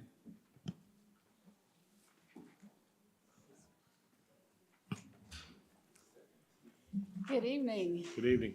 Mr. Mayor, Mr. City Manager, City Attorney, members of council. So this is the monthly finance update as of April 2023. And we're just comparing April 2023 to April 2022. Go ahead. And so starting on the right side of the snapshot in the general fund is up 6.78%. This is largely due to our sales tax collections.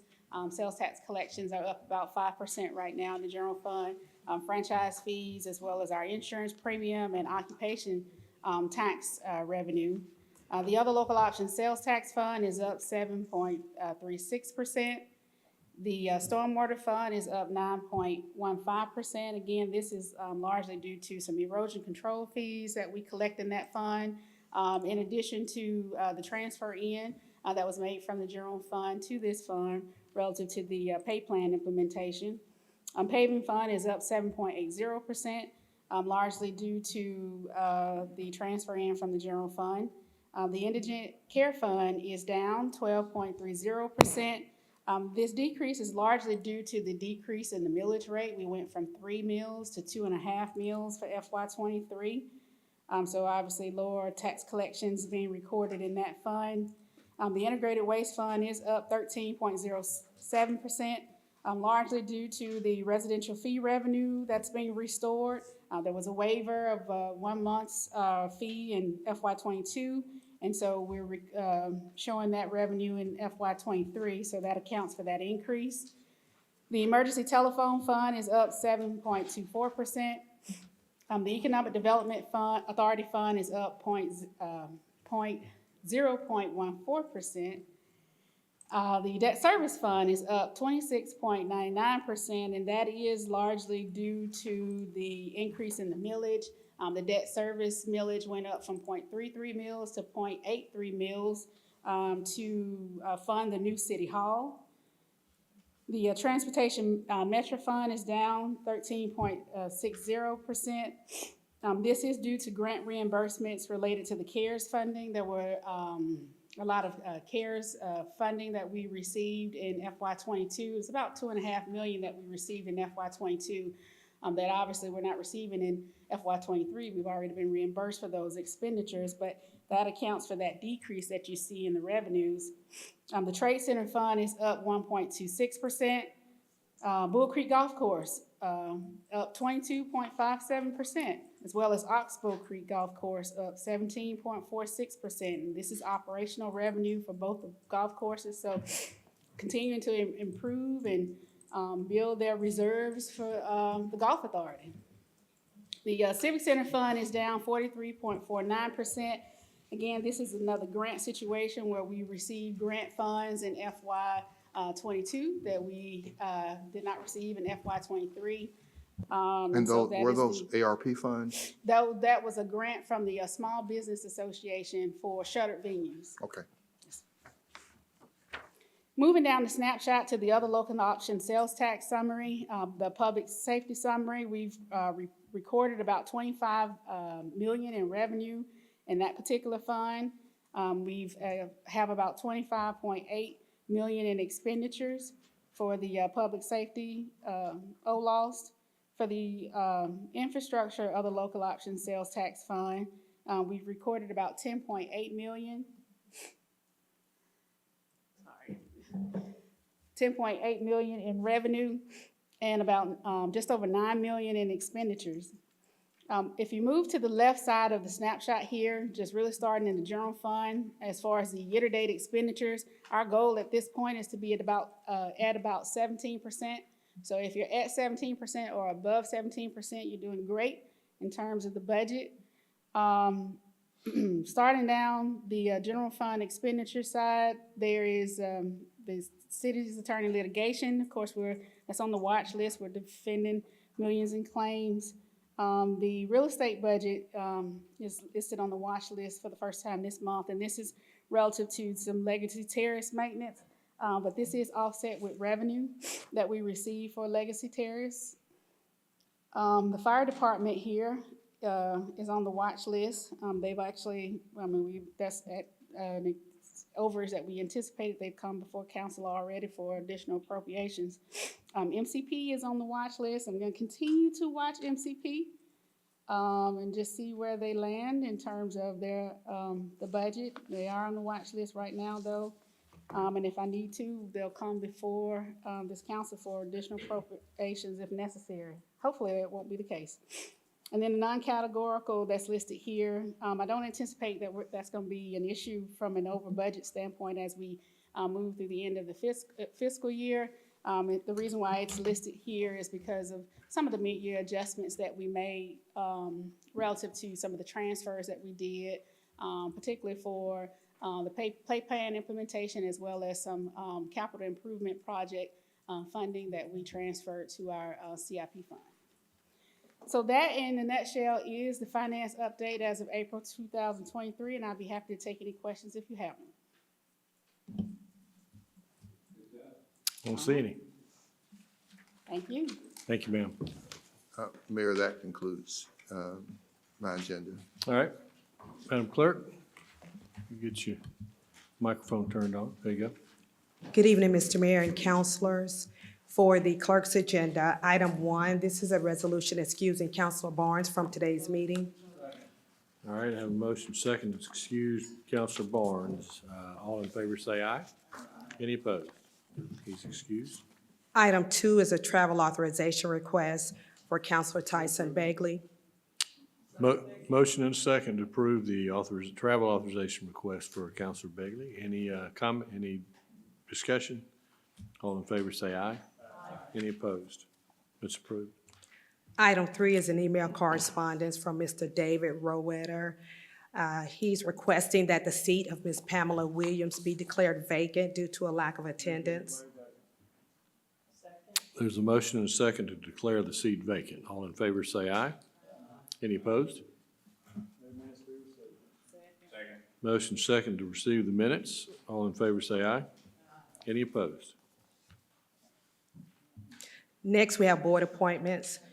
Mr. Mayor, we have your appointment to the Retirees Health Benefits Committee, and I know that you are working with the HR Director for a nominee, and so we will bring that one back. Yes, ma'am. Thank you.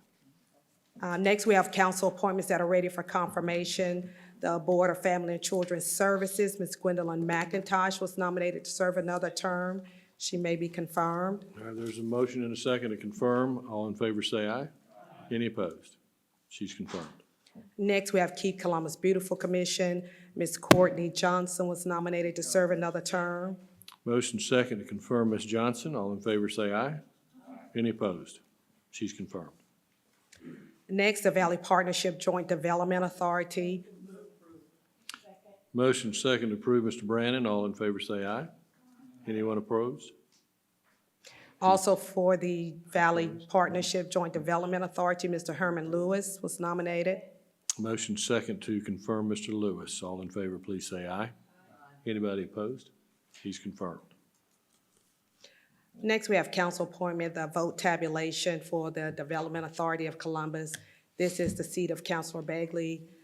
Councilor Garrett has nominated Franklin Carl Douglas. Mayor Pro Tem Allen has nominated Amy Bryan. And Councilor Crabb has nominated Laura Gower. Mr. Mayor, real briefly, to go over the vote tabulation process. For this seat, we have 3 nominees. I will do a roll call vote, calling each council member by name to record their vote. If a member receives 6 votes, then I will ask the council to confirm that person. If no nominee gets 6 votes, then we will start the process again with the vote tabulation. But this time, I will remove the nominee that had the least amount of votes, and we will take that roll call vote again. If no member receives the 6 votes necessary, then we will have to bring this back at the next meeting. Okay. Proceed. Mayor Pro Tem. Councilor Bagley. Laura Gower. Kogel. Laura Gower. Councilor Crabb. Laura Gower. Councilor Davis. Gower. Councilor Garrett. Douglas. Councilor Huff. Ryan. Councilor Thomas. Councilor Tucker. And so Laura Gower did receive 6 votes. She may be confirmed. Motion second made to confirm Ms. Gower. All in favor say aye. Any opposed? She's confirmed. Thank you. Next, we have council appointments. Any nominations will be listed for the next meeting. For the Board of Family and Children's Services, the seat of Ms. Talua Palua. This seat is open for nominations. I have outlined the 6 categories for which the new appointee must serve, must fit into one of these 6 categories to serve on this board. The Building Authority of Columbus, we have 2 seats that are open for nominations, Leela Carr and Vincent Allen. Columbus Aquatics Commission, Christopher Kennedy is interested in serving another term if a member of council wanted to make that nomination. Councilor Crabb has made that nomination. Thank you. We will bring this back for confirmation at the next meeting. We also have the seat of Bruce Samuels. This seat is open for nominations. Keep Columbus Beautiful Commission, Eddie Florence is interested in serving another term if a member of council wanted to make that nomination. Councilor Tucker, thank you, has made that nomination. We will bring this back for confirmation at the next meeting. We also have the seat of William Bandy. He does not desire reappointment, is open for nominations. And for all of these that are not eligible, I am working with the Keep Columbus Beautiful Commission Director to get these seats filled. We also have Lee Jordan, he's eligible to serve another term. We have not confirmed with him to determine if he is interested in serving. We have Matt Horn, who's not eligible to serve another term. And we have Alyssa Williams and Doug McLeod Jr. These seats were declared vacant and therefore they are open for nominations. We have the Region 6 Regional Advisory Council for Department of Behavioral Health and Developmental Disabilities. The seat of Cynthia Smith. She's not eligible to serve another term. This seat is open for nominations. For the Retirees Health Benefits Committee, Mike Massey. This seat is open for nominations. The seat of Renee McInerney. She is interested in serving another term if a member of council, Councilor Crabb, has made that nomination, and we will bring this back for confirmation at the next meeting. We also have some upcoming board appointments, the Convention and Visitors Board of Commissioners. This is the mayor's appointments and the Board of Water Commissioners, and this is council's appointment. And I will bring those back and have those listed. And that's all I have, Mr. Mayor. All right, thank you, ma'am. Before we go into executive session, we'll call Miss Allie Johnson back up. Thank you for waiting. And I know, if you don't mind, begin again with your name and your address. My name is Allie Johnson, and I live at 211 7th Street, Columbus, in the 7th District. So I had been mentioning that CACC has a lot of room for improvement in many areas that could help a lot more animals find homes. I mentioned their 10% adoption rate, which that's just a huge low-hanging fruit area for improvement. And a lot of that problem, it seems like it's marketing. From my conversations with people over many years, I've found that most people have no idea that CACC exists and that they can go there to adopt a pet. This is a marketing issue that should not be too difficult to solve. Their Facebook page, things like that. The dogs need, and the cats need like bios and photos on those pages to help people know that they're available for adoption. CACC's volunteer program is struggling, as was noted in the city audit. Let's face it, it's a really tough sell to say, come volunteer at my kill shelter, because people don't want to go walk a dog one day and then see their photograph the next day as a dog that was killed for space.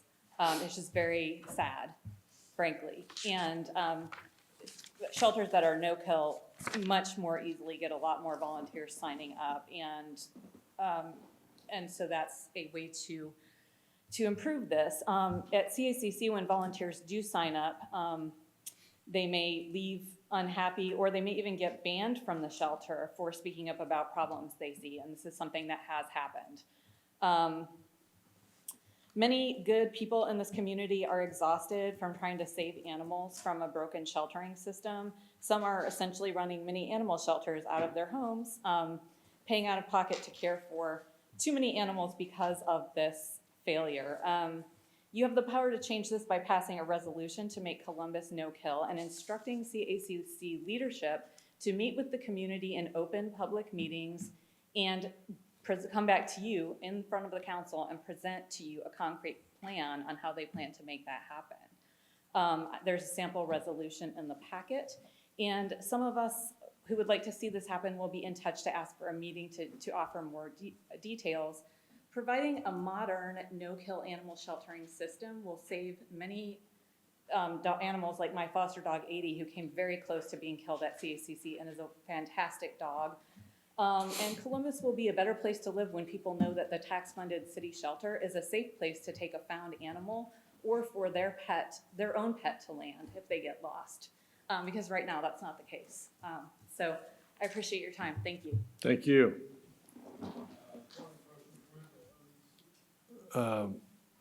Okay. Yes, sir.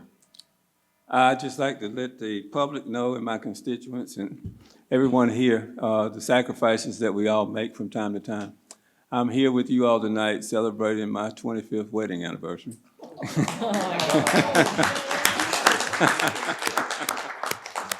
So I wanted to just publicly say again to my wife, happy anniversary.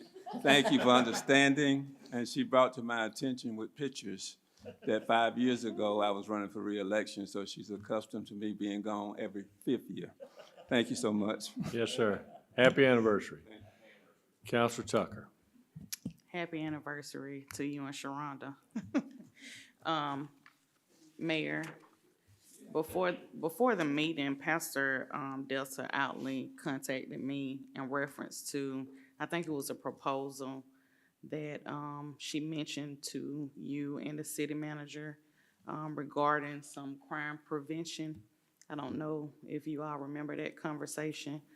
I told her that I would mention it publicly because she said that if we don't address it, she's going to the NAACP next in the media.